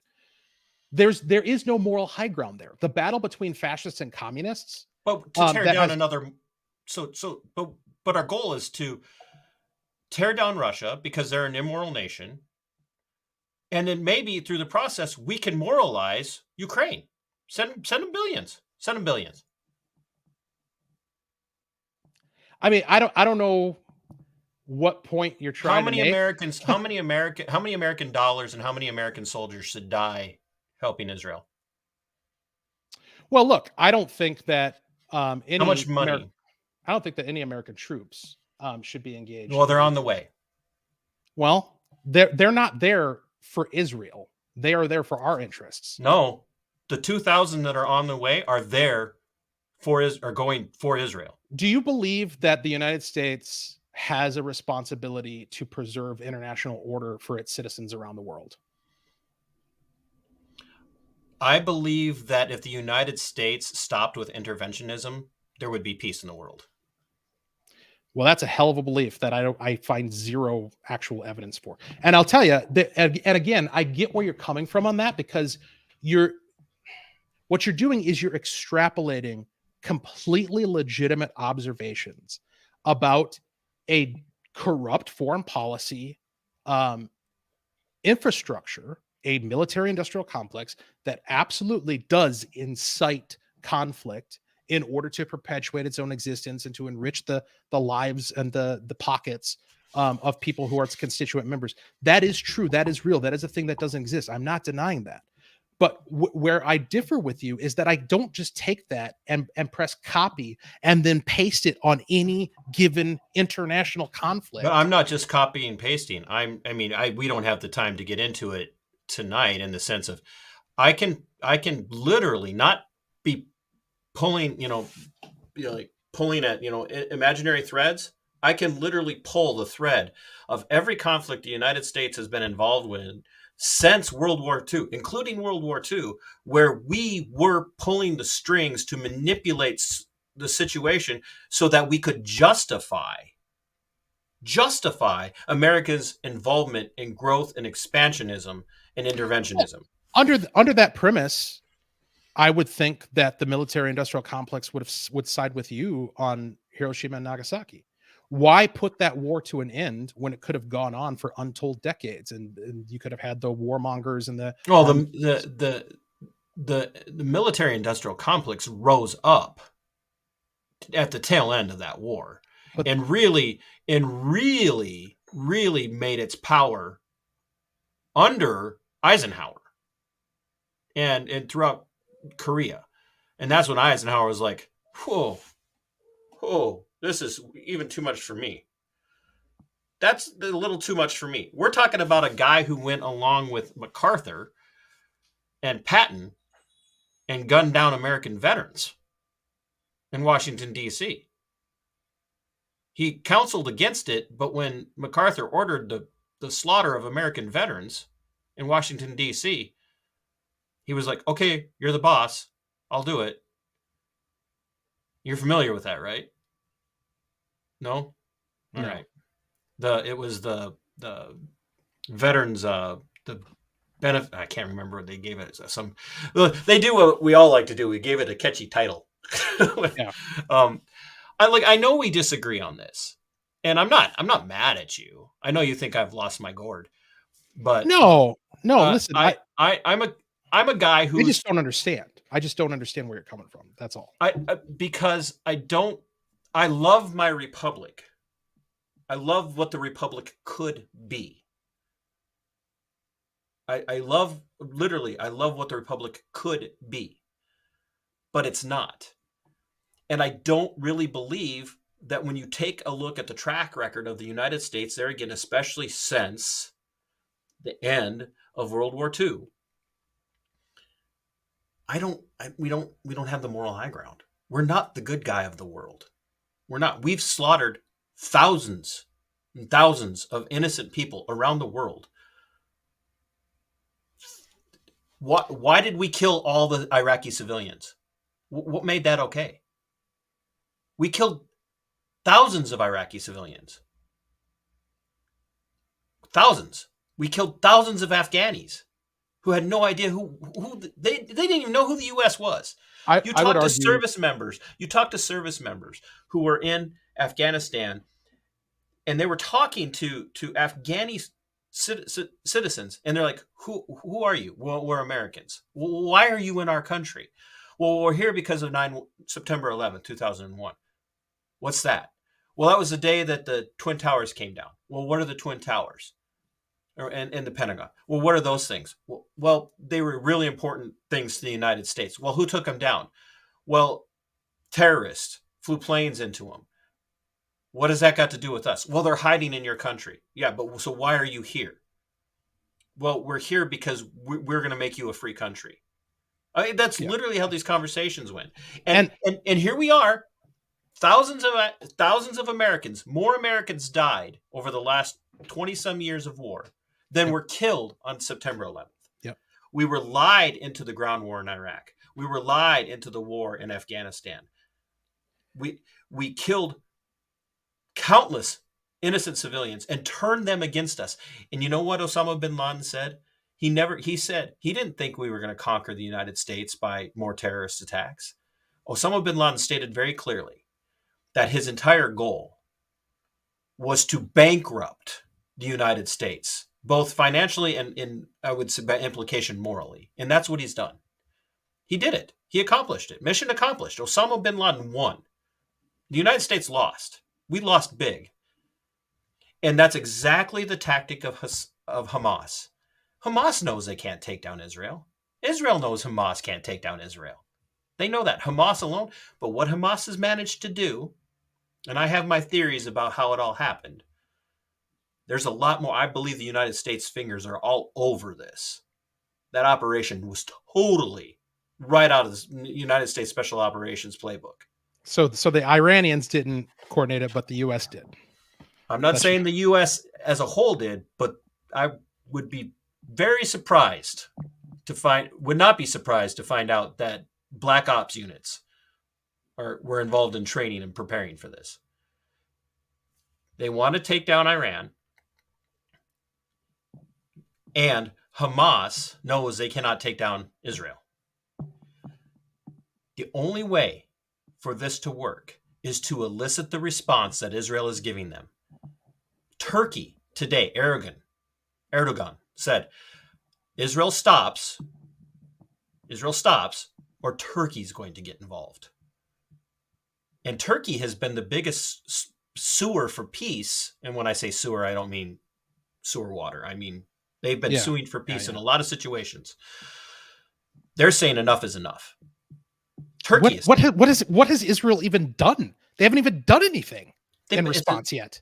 Are you kidding me? They're bombing all over the place. That's just the beginning. To your point, they need to do a ground invasion and get in there and root Hamas out. So okay, going back to, cause you bring up Afghanistan and Iraq, and again, I find myself nodding along and being like, yeah, you're right. Total BS. We were lied to. Military industrial complex, not solving the problem. So is there any chance we're being lied to now? Were there 44 babies beheaded? 40 infants were beheaded. I don't know about 44, but were they beheaded? I've seen pictures of beheaded babies, yes.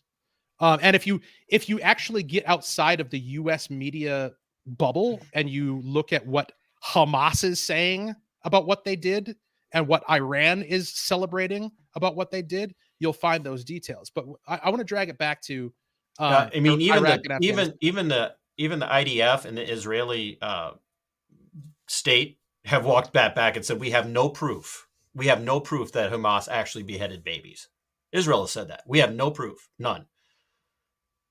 I would say that. And Joe Biden said he knew it. He knew it. And God damn it, we're going to do something about it. Okay. Well, I mean, we could just as easily talk about the hospital that was supposedly bombed by Israel, and now we know that it wasn't. It was actually a rocket from Hamas. That's been confirmed. We do know that. No, that's been confirmed.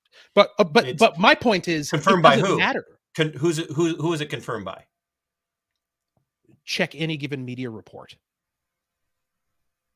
You can't. The same media who's been lying to us. You cannot just pick and choose what reports you're going to believe. I'm not picking and choosing. I don't believe anything that the media tells us anymore. Unless it's like our kind of media. But okay. But all right. Let me just make this point, because we are getting to the point where I should probably go to bed at some point. You are old man. I just want to. This is too fun though. We need to do this more often. I agree. So the situation with the past 20 years of forever war in the Middle East with Iraq and Afghanistan, that was enabled by precisely the type of moral equivalency that you're advocating for.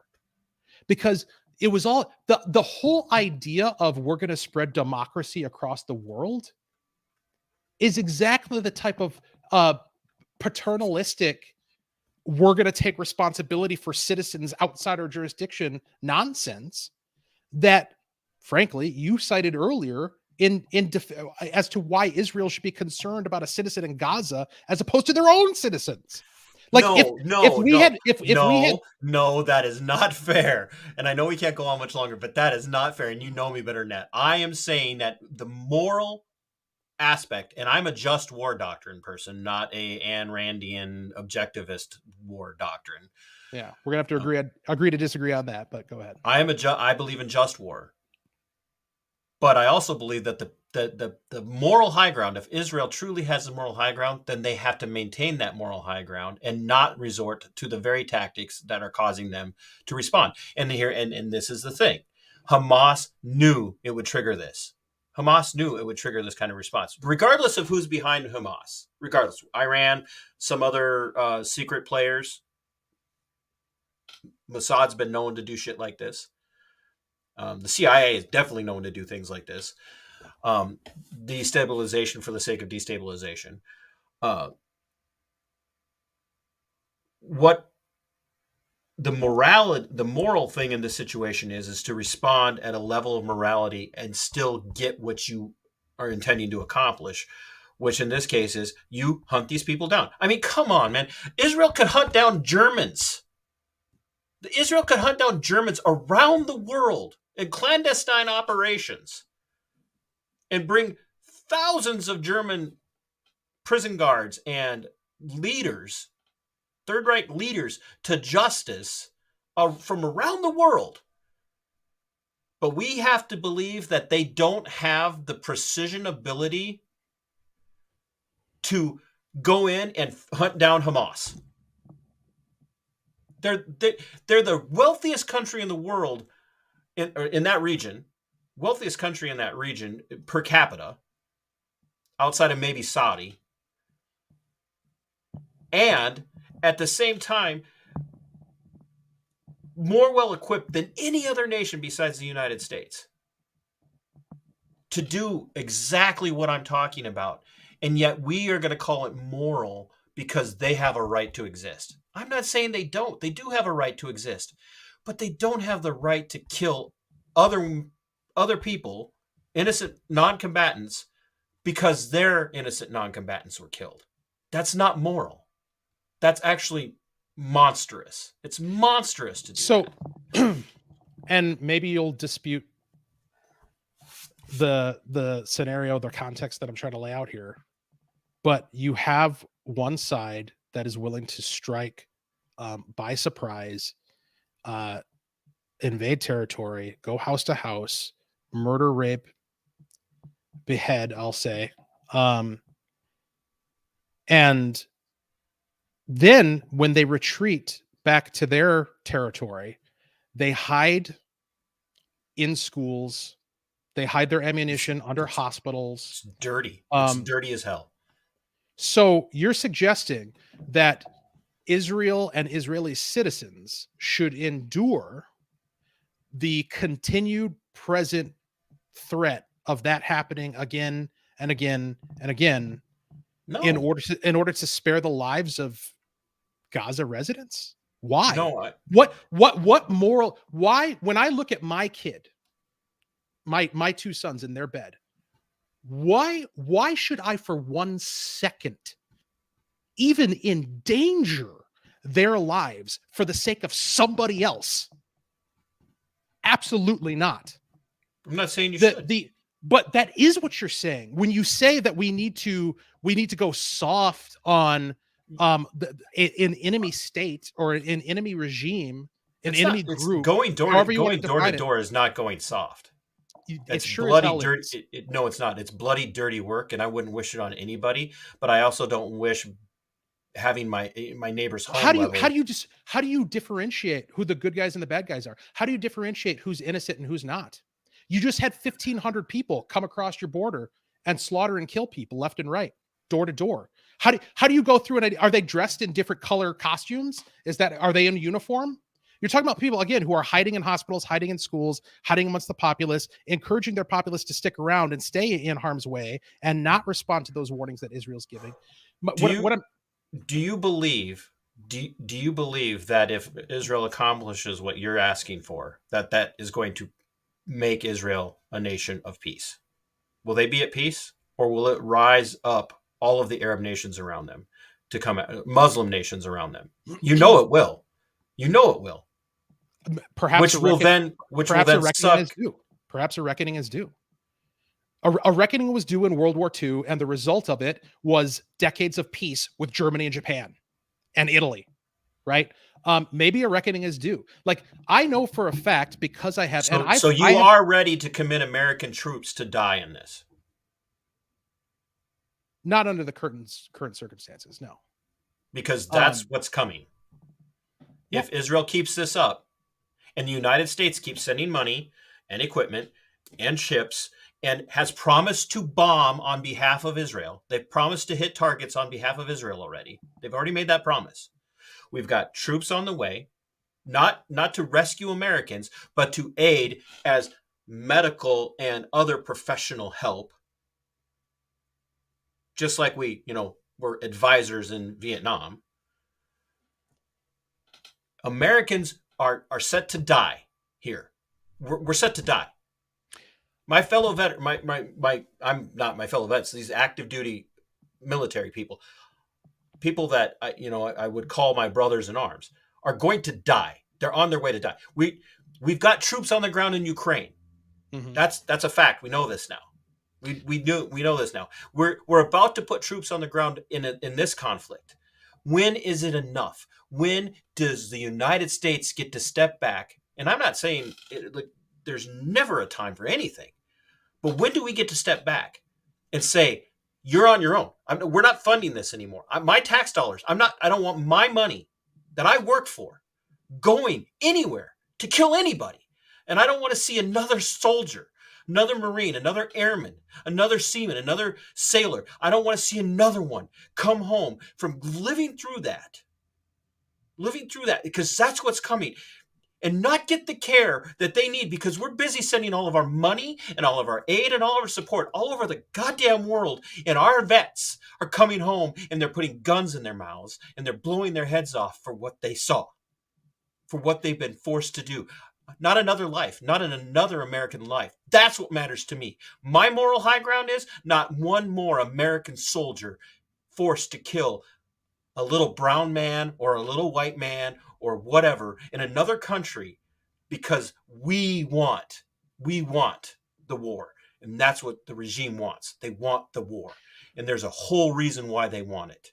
A whole reason. And I'm not willing to spend another dollar, and definitely not another American life, for that. Neither am I.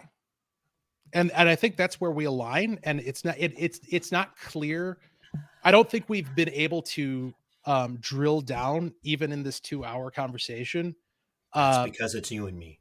This overlap, this Venn diagram. But Berg would have come in here and set us straight in about 2 minutes. I am not for American blood and treasure being wasted for the purpose of perpetuating war. That's what's going to happen. What I am for, and what I think we owe those vets and current service members, what we owe them is an unwavering commitment to swift and sure victory. That's what was missing in Iraq and Afghanistan, to the extent that we needed to be there at all. And I'm not sure we did. But once you make the choice that we're going and we're going to engage, you damn well better have a commitment to swift and sure victory. And what victory means is it means the neutralization of your enemy's capacity to act against you. And once you have achieved that, you bring people home. And you don't stick around worrying about what form of government the folks who you leave behind are going to erect. That's their business. Our business is to neutralize the threat against us. And once we've achieved that, once we've achieved victory, then we bring our troops home, and that's all there is to it. Do me a favor. Read this. Scott Horton? Yes. Okay. Read this. Get this book. I know you can read. You'll read it in about a day and a half. Well, you've read legislation, so you can read this in about 2 minutes. I'm too busy with podcasts. When am I going to get that time to read? Okay. Listening and participating. Paleo-libertarian, paleo-conservative doctor's orders. You need to read this, and I'm going to send you a couple of links about the historicity of Israel apart from... I know you well enough to know that you will take the time and listen, and I know I'm going to disagree with you on the objectivist war take. The I don't think it's by in the way, keeping with Christian principles. So, I but your there again, I'm our not real good at keeping with Christian principles with my our language God. sometimes. Let's go down a short list of the things that the God you and I both worship has not just condoned but commanded. The complete elimination of all creation save 6 people. Let's start there with a global flood. The killing of the firstborn in Egypt. All 10. Yeah, okay. God commanded the complete destruction of the population of Jericho and Ai and all of these tribes that were living in the promised land that we're now talking about in the disputed promised land. And what was the sin that Israel committed? The sin that Israel committed in those situations is that they didn't listen to him. They tried to be nicer than God. They tried to be more just than God. They tried to be more righteous than God. And as a result, they suffered for it. We're not Israel, And that is the and same Israel, sin that we're dealing with and today. Israel isn't Israel either. So Okay. So I mean, I know you what don't you're saying so because you don't think I know that what you're. Israel is not geopolitical. Israel is not the Israel of God. So that's a setting that aside, my point is that you said it's not Christian. Did God no. change his morality from the Old Testament to the New? No, I don't think this is a change of morality at all. Okay, then explain, Lucy. Like what changed? Now I feel like I gotta look that up and just put it up there as part of the video now. Lucy, who has some explaining to do? The whole reason, it's a great argument if you're arguing for obeying God. I think it's a great argument if you're arguing for obeying God. But we're not. But that God's not. God did not give us a command. God did not give us a command to go around the world and take out countries that we deem as evil. You're absolutely right. He did not. God did not command the destruction of Hammas. But what God has done is he has given us his law and he has established principles. And amongst those principles are the principle of self-defense. And if you have a people, you don't have to have God to have the natural rights in the sense of not I everybody. Agree. Well, I mean, everybody. Yes and no, because natural rights are the product of creation. You and I would agree on the abstract of where they come from. Jesus changed. I like that. The comments. That's a conversation for another time, I guess, because I disagree entirely. Yeah, I don't understand. I'll have to talk to Robert offline about that one. I think I know what he's saying. What I'm saying is that there is a purity in God looking at the nation of the Hebrew people in Israel. They weren't even technically Israel at that time. Israel's not a people per se. It was a settlement, if you will. But looking at these people and saying, you're going to go do this, and then Christians using that principle from the Old Testament and saying, oh, well, this justifies us being able to do this. And it's not. It's not a corollary, because then we'll have to go back and say, oh, well, I guess we shouldn't be eating lobster. And I make a damn good lobster mac and cheese. And you just ruined my night if you tell me I can't have lobster mac and cheese. I also like pork. So, those weren't laws. These Old Testament statements that were made were not laws. They are not God commanding the Jews to go in and take out entire settlements or nations or cities or whatever. Wasn't a law. This was God saying, you go do this because I'm telling you to go do this. And everything that God says by its nature is moral. It's absolutely moral. Now I know what you were doing. I could tell you were typing. I knew there was something going on in that head of yours. We aren't that. And this is going to sound really harsh, and this is not directed at you. The United States is inundated with Darbyism, and it sees geopolitical Israel as the darling of God. And that is what justifies the United States. I disagree with that elite- view. I know. Like I said, I noticed. I clarified. I said I don't believe that you're a Darbyist, but they see Israel as this, like, really just a representation of God, and not Jewish people, but Israel as a nation, as a representation of God. And they see the United States as long as we're on the side of Israel, nothing bad can happen to us, and therefore we could do whatever we want because we're on Israel's side. And the morality of the United States is called into question all day long without even looking at the things it's done across the world. We do things in our own country that make Hamas look like a walk in the park. That's a hell of a statement, dude. I don't think we got time to unpack that, but wow. Abortion? I'm pretty sure Hamas is not pro-life in any meaningful sense of the word. I mean, we could dispute the accuracy of the report that they went around beheading babies, but I'm not even talking about the beheading babies thing. I'm just saying, neither am I. When it comes to morality, a nation that allows the slaughter of its preborn children at whim is not a moral nation. So I mean, and again, are we a moral nation? We have the moral high ground. And again, the high ground is a relative term. Yes, we 100%. And so does Israel. It is not even remotely comparable. The civic life and civil liberties in Israel. Well, Israel is not a civil liberty. Israel is not a civil liberties. Let's not go down that road. They are not a civil liberties loving. Okay.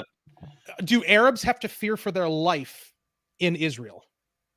You have Arabs who are part of the IDF, for Christ's sake. That's because everybody who lives in Israel has to serve in the military. It is a non-voluntary military. It's 100% conscription. They do so. It's 100% gladly. conscription. They identify as Israeli. There's such a thing as Israeli Arabs. Yeah, and there are Palestinian Jews. There are Jews living in Gaza peacefully. There are Palestinian Jews. They call themselves that. Okay.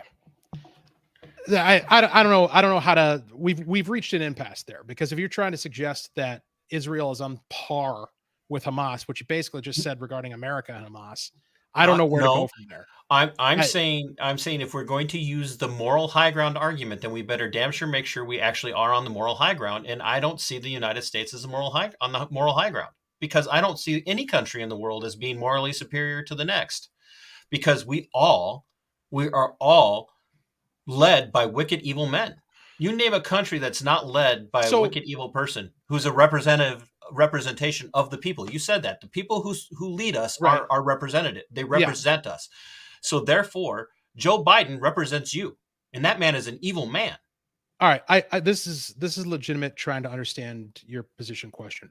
Is there ever a context where any nation may morally go to war?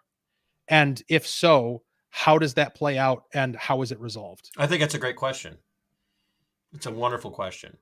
Because I don't understand, based on what you're saying, I don't understand what circumstances could ever arise that would justify. When you pose a threat to the geography of the United States, you get what's coming to you.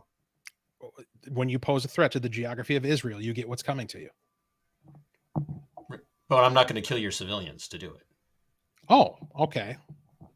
So if all of the military assets are held within civilian strongholds in order to shield them because they know you won't kill civilians, how are you going to win that war? For somebody to pose a threat to geographical United States, they're going to have to leave the confines of their shelter. So what you're suggesting, if I'm understanding you correctly, is that Israel should stay within its own borders and then just snipe invaders as they come through? No. Well, okay. Hamas has to, but see, I don't see. I recognize this, and a lot of people don't. Israel controls Palestine. They control Palestine. They have troops there all the time. There are troops in Palestine all the time. Israeli Defense Force troops patrol Palestine. It's not like they are not there. They are there. Okay, so again, my earlier question: how do you differentiate? How do you determine who's innocent and who's guilty? You kill combatants when you come across them. They So pick up a what? gun. They drop their guns. They hide their guns. They walk amongst civilians. They pretend. They grab random kids and pretend they're just a father walking down the street. Like, how do you root it out when you're dealing with an enemy that is going to use your stated You don't root morality it out. against You you? don't root it out by killing children in bombings, and therefore How do you? inspiring an entire new generation of terrorists. Well, I listen. Pat Buchanan warned us this was going to happen. The In 2009, Pat Buchanan predicted this very thing. He predicted this. He said this is exactly what's going to happen. And guess what? it doesn't Prescient as matter. always, Pat Buchanan got it right. It doesn't matter how people are inspired if they don't have the capacity to act on that inspiration. And that's what I'm advocating for. You have to eliminate the capacity of your enemy You're to never act going to against eliminate the threat to Israel. The hell you won't. So The hell you won't. So you really think that taking out all of the Palestinians that they have to take out, even if it means all of them dead, is going to put enough of a scare into all the other countries that produce this that they will not attack Israel? No, it's not a question of a scare. Again, I don't care about their motivation. I'm not interested in what's going on inside their head, other than recognizing that they I'm believe asking they that a have a right. legitimate question. If we sit here and we sit back and we say, okay, Israel, chains are off. You take out as many of the innocent Palestinians as you want because we don't know who's innocent. So therefore, we're going to have to treat them all as combatants. You take them all out. Lindsey Graham, level them. Sure. Do what you need to do. Level them. Mr. Warhawk neocon himself loves the taste of blood. Level them. Do what you need to do. You think that that's going to send a message to Hamas or not Hezbollah and Iran and all the other countries? The message that sends is this is war, and that's what's going to happen. Those countries will attack Israel, and then we're going to be in on it. So this is very reminiscent of the argument that I have with folks on the left domestically regarding crime and law and punishment, where they will argue that such and such penalty isn't a deterrent. And because it's not a deterrent, we shouldn't impose it. I could care less whether it's a deterrent. That's not the point. The point is justice. The point is my safety and security. The point is preserving the peace. That's the point. And so if I don't care what message is sent, it ain't about sending messages. It's about destroying your enemies. It's about eliminating the capacity of your enemy to act against you hostily. You eliminate their capacity. And if the next enemy in line says, I'm going to get in on this and I'm going to come in, then you destroy them too. And if the next one lines up, then you destroy them too. And the one after that, and the one after that, until you have no enemies. That's how peace is affected. That is quite literally how every war in the history of mankind has ever resolved, by the destruction of enemies. That's what you have to commit yourself to. That's what our veterans and armed forces, our people in uniform, deserve. They deserve our commitment to destroying our enemies. Otherwise, what the hell are we asking them to do? Why would we ask them to put on a uniform and train to kill, and then deploy them in the field and say, we're not going to destroy our enemies? We're not going to destroy them. You have to go. How many veterans have you talked to who have told you horror stories about how they were deployed in places with rules of engagement where they were presented with people who wanted them dead and were acting upon it, and they couldn't do anything about it? That's the crime. That's the immorality. That's where we got something coming for doing that to our own people. I don't shed a single tear for somebody who lives under the jurisdiction of one of our enemies, when compared to the people who we are asking to put on the uniform and take up arms and then sending into harm's way and then choking back the chain and keeping them from doing their job, which is to secure victory. That's the moral crime here, not destroying the people who want to kill us. We are on the cusp We are on the cusp of a war unlike anything we've ever seen. They're pushing for it. And I agree with you. Why are we telling people to join the military if we're not going to fight for victory? I agree with you. The problem is the United States is the aggressor, and we are advocating and backing wars against countries that pose no threat to us at all. None. We are literally rattling this cage. We're sitting there, we're poking sticks on both sides of the cage, hoping beyond hope. And when I say we, I'm talking about the regime, the war hawks on the left and the right. They want this conflict. They want this conflict because they want to keep the United States as the preeminent power of the world. That's what they want. Huh? That may very well be true, but it doesn't And change the moral calculus that I'm talking about. It changes because the entire impetus for this is immoral. It's immoral.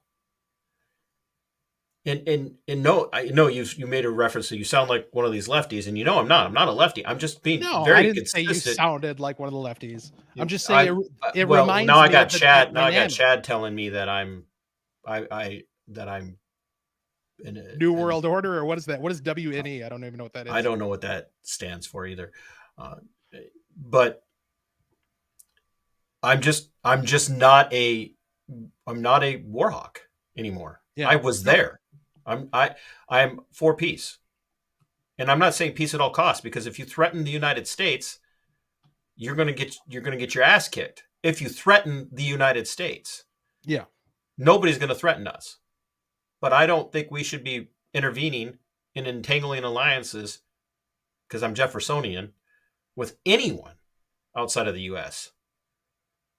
Yes, Minnesota Sunshine, the United States is a very aggressive nation. I just disagree with the objectivist mentality that might makes right. It okay. So just to clarify, Randian philosophy does say that. Like, she was like, kill them all, let God's, well, not God. Kill them all, let the ether sort it out. Yeah. Let the rational man sort it out. No. Yeah. So when I say might makes right, that is not a moral statement. Like I'm not saying that morality. Well, it is a moral statement to it. No. It can be used that way, but I'm not saying that the person who's mightiest is correct morally. What I am saying is that in a condition of anarchy, and this, by the way, for all the anarcho-capitalist libertarian friends we have listening, this is the argument for the state. Okay. In a condition of anarchy, might absolutely makes right. In other words, whoever is the strongest will prevail. They will rule. The rule of the brute will prevail.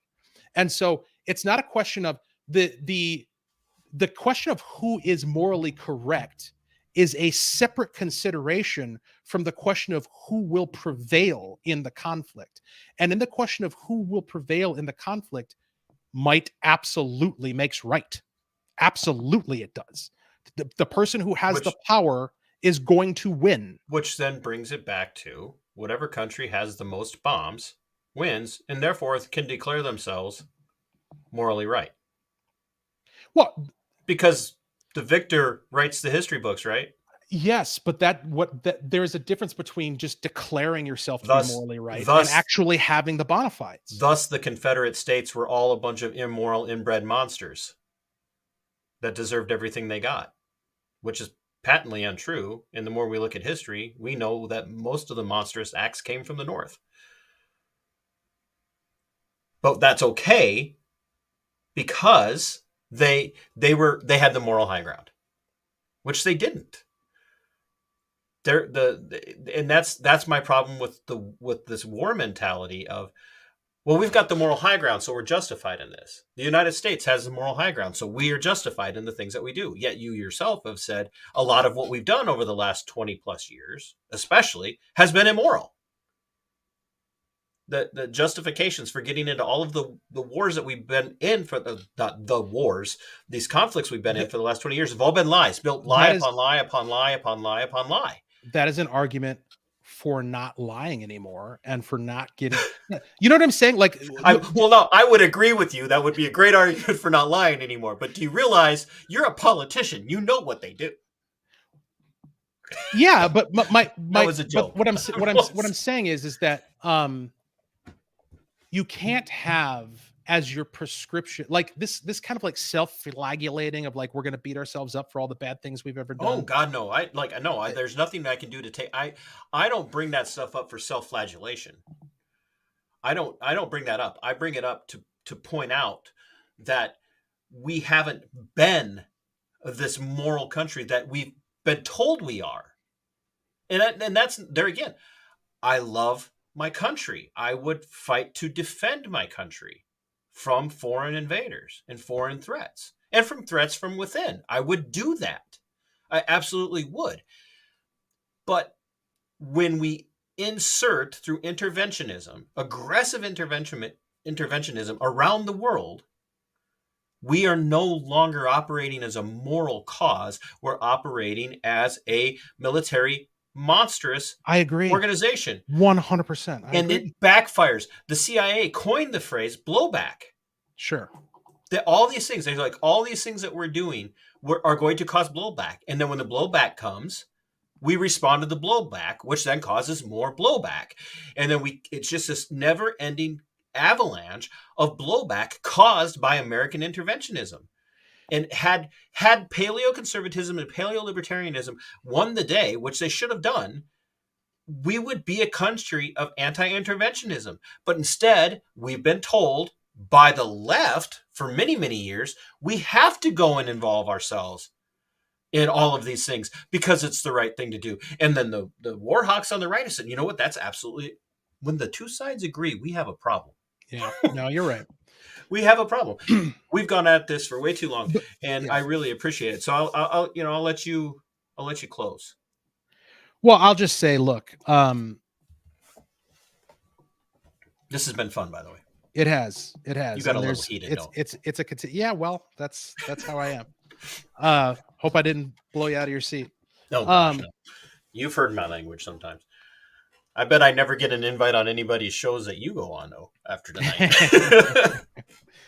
I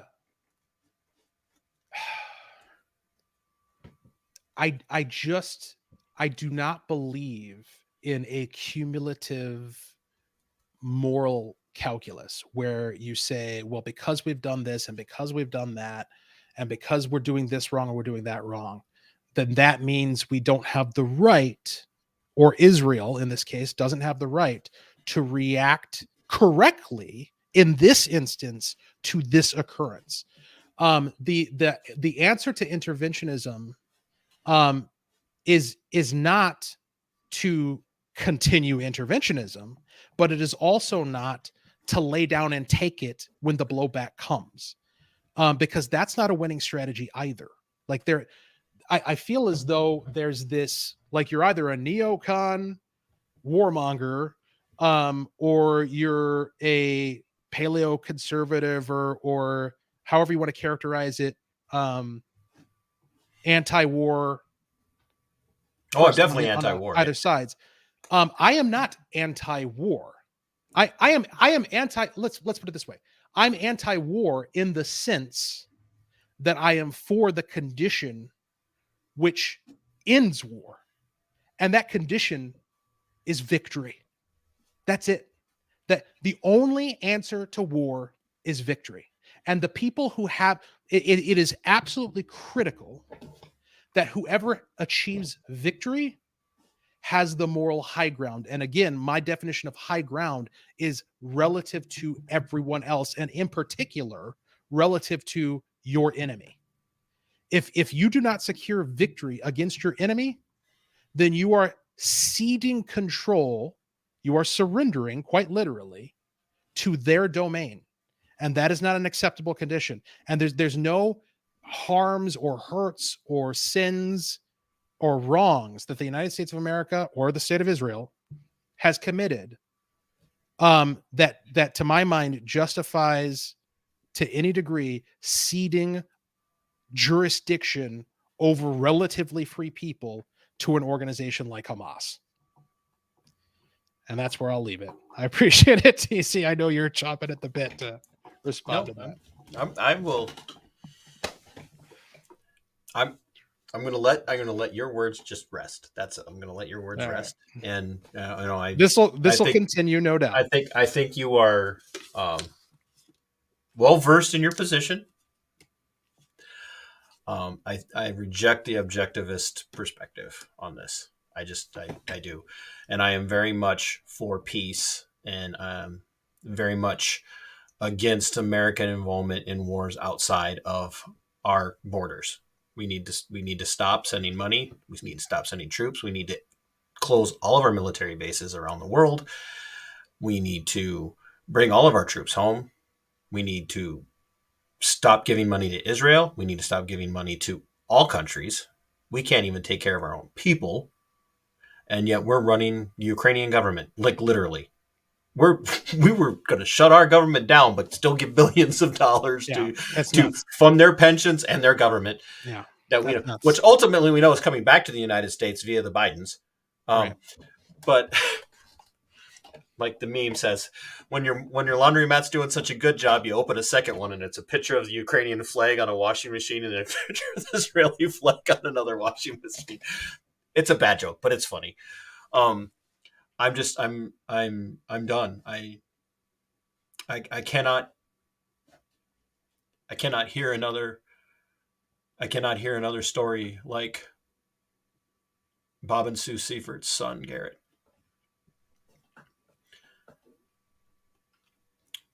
who fought in the same war that his dad fought in.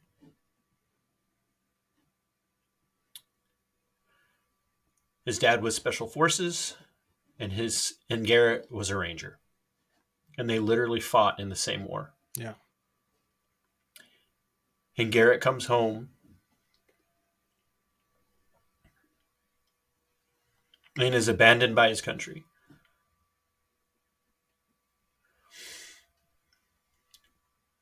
And then throws himself in front of a truck because of the conflicts that he's been through.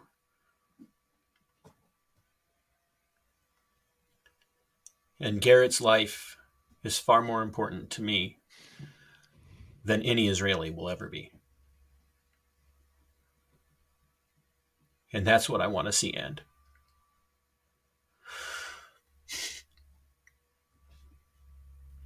Too many of them, Walt. Too many of them. And every one of these that we involve ourselves in, we are running the risk. No matter what the moral good might be, we're running the risk of thousands more like Garrett. So you go, get out of here. I'll say goodbye to everybody, and I won't even talk bad about you when you're off screen. All right. I love you, bro. I'm going to end it there, folks. I'm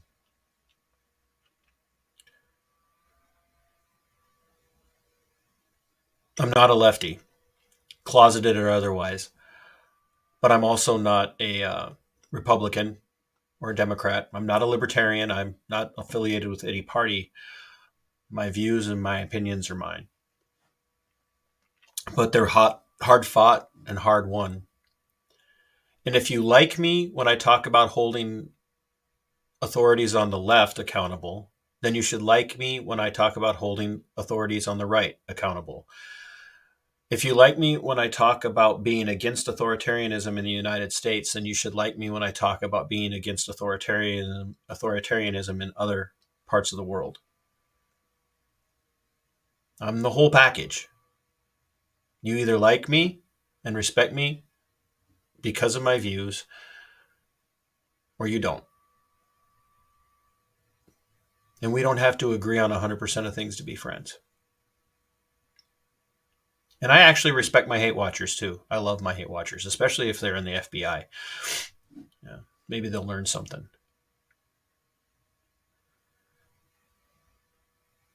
But I'm not willing to spend another American life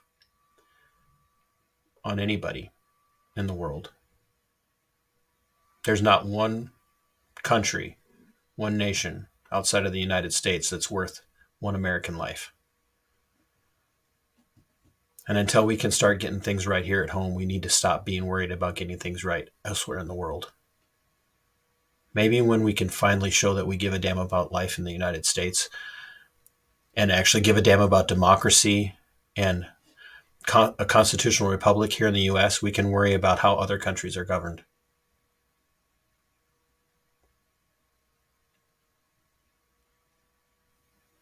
That's what matters to me.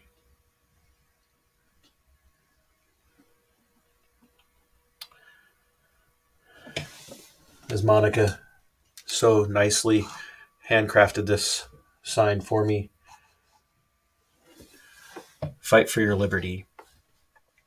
It is yours. Fight for your freedom.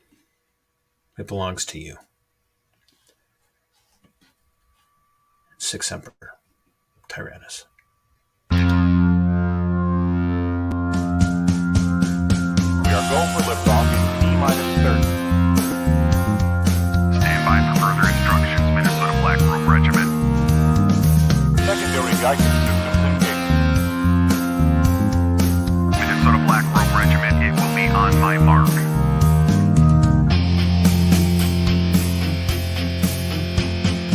All systems are a go. All systems are a go. Minnesota Black Robe Regiment, you are over the target. You are authorized to fire at will.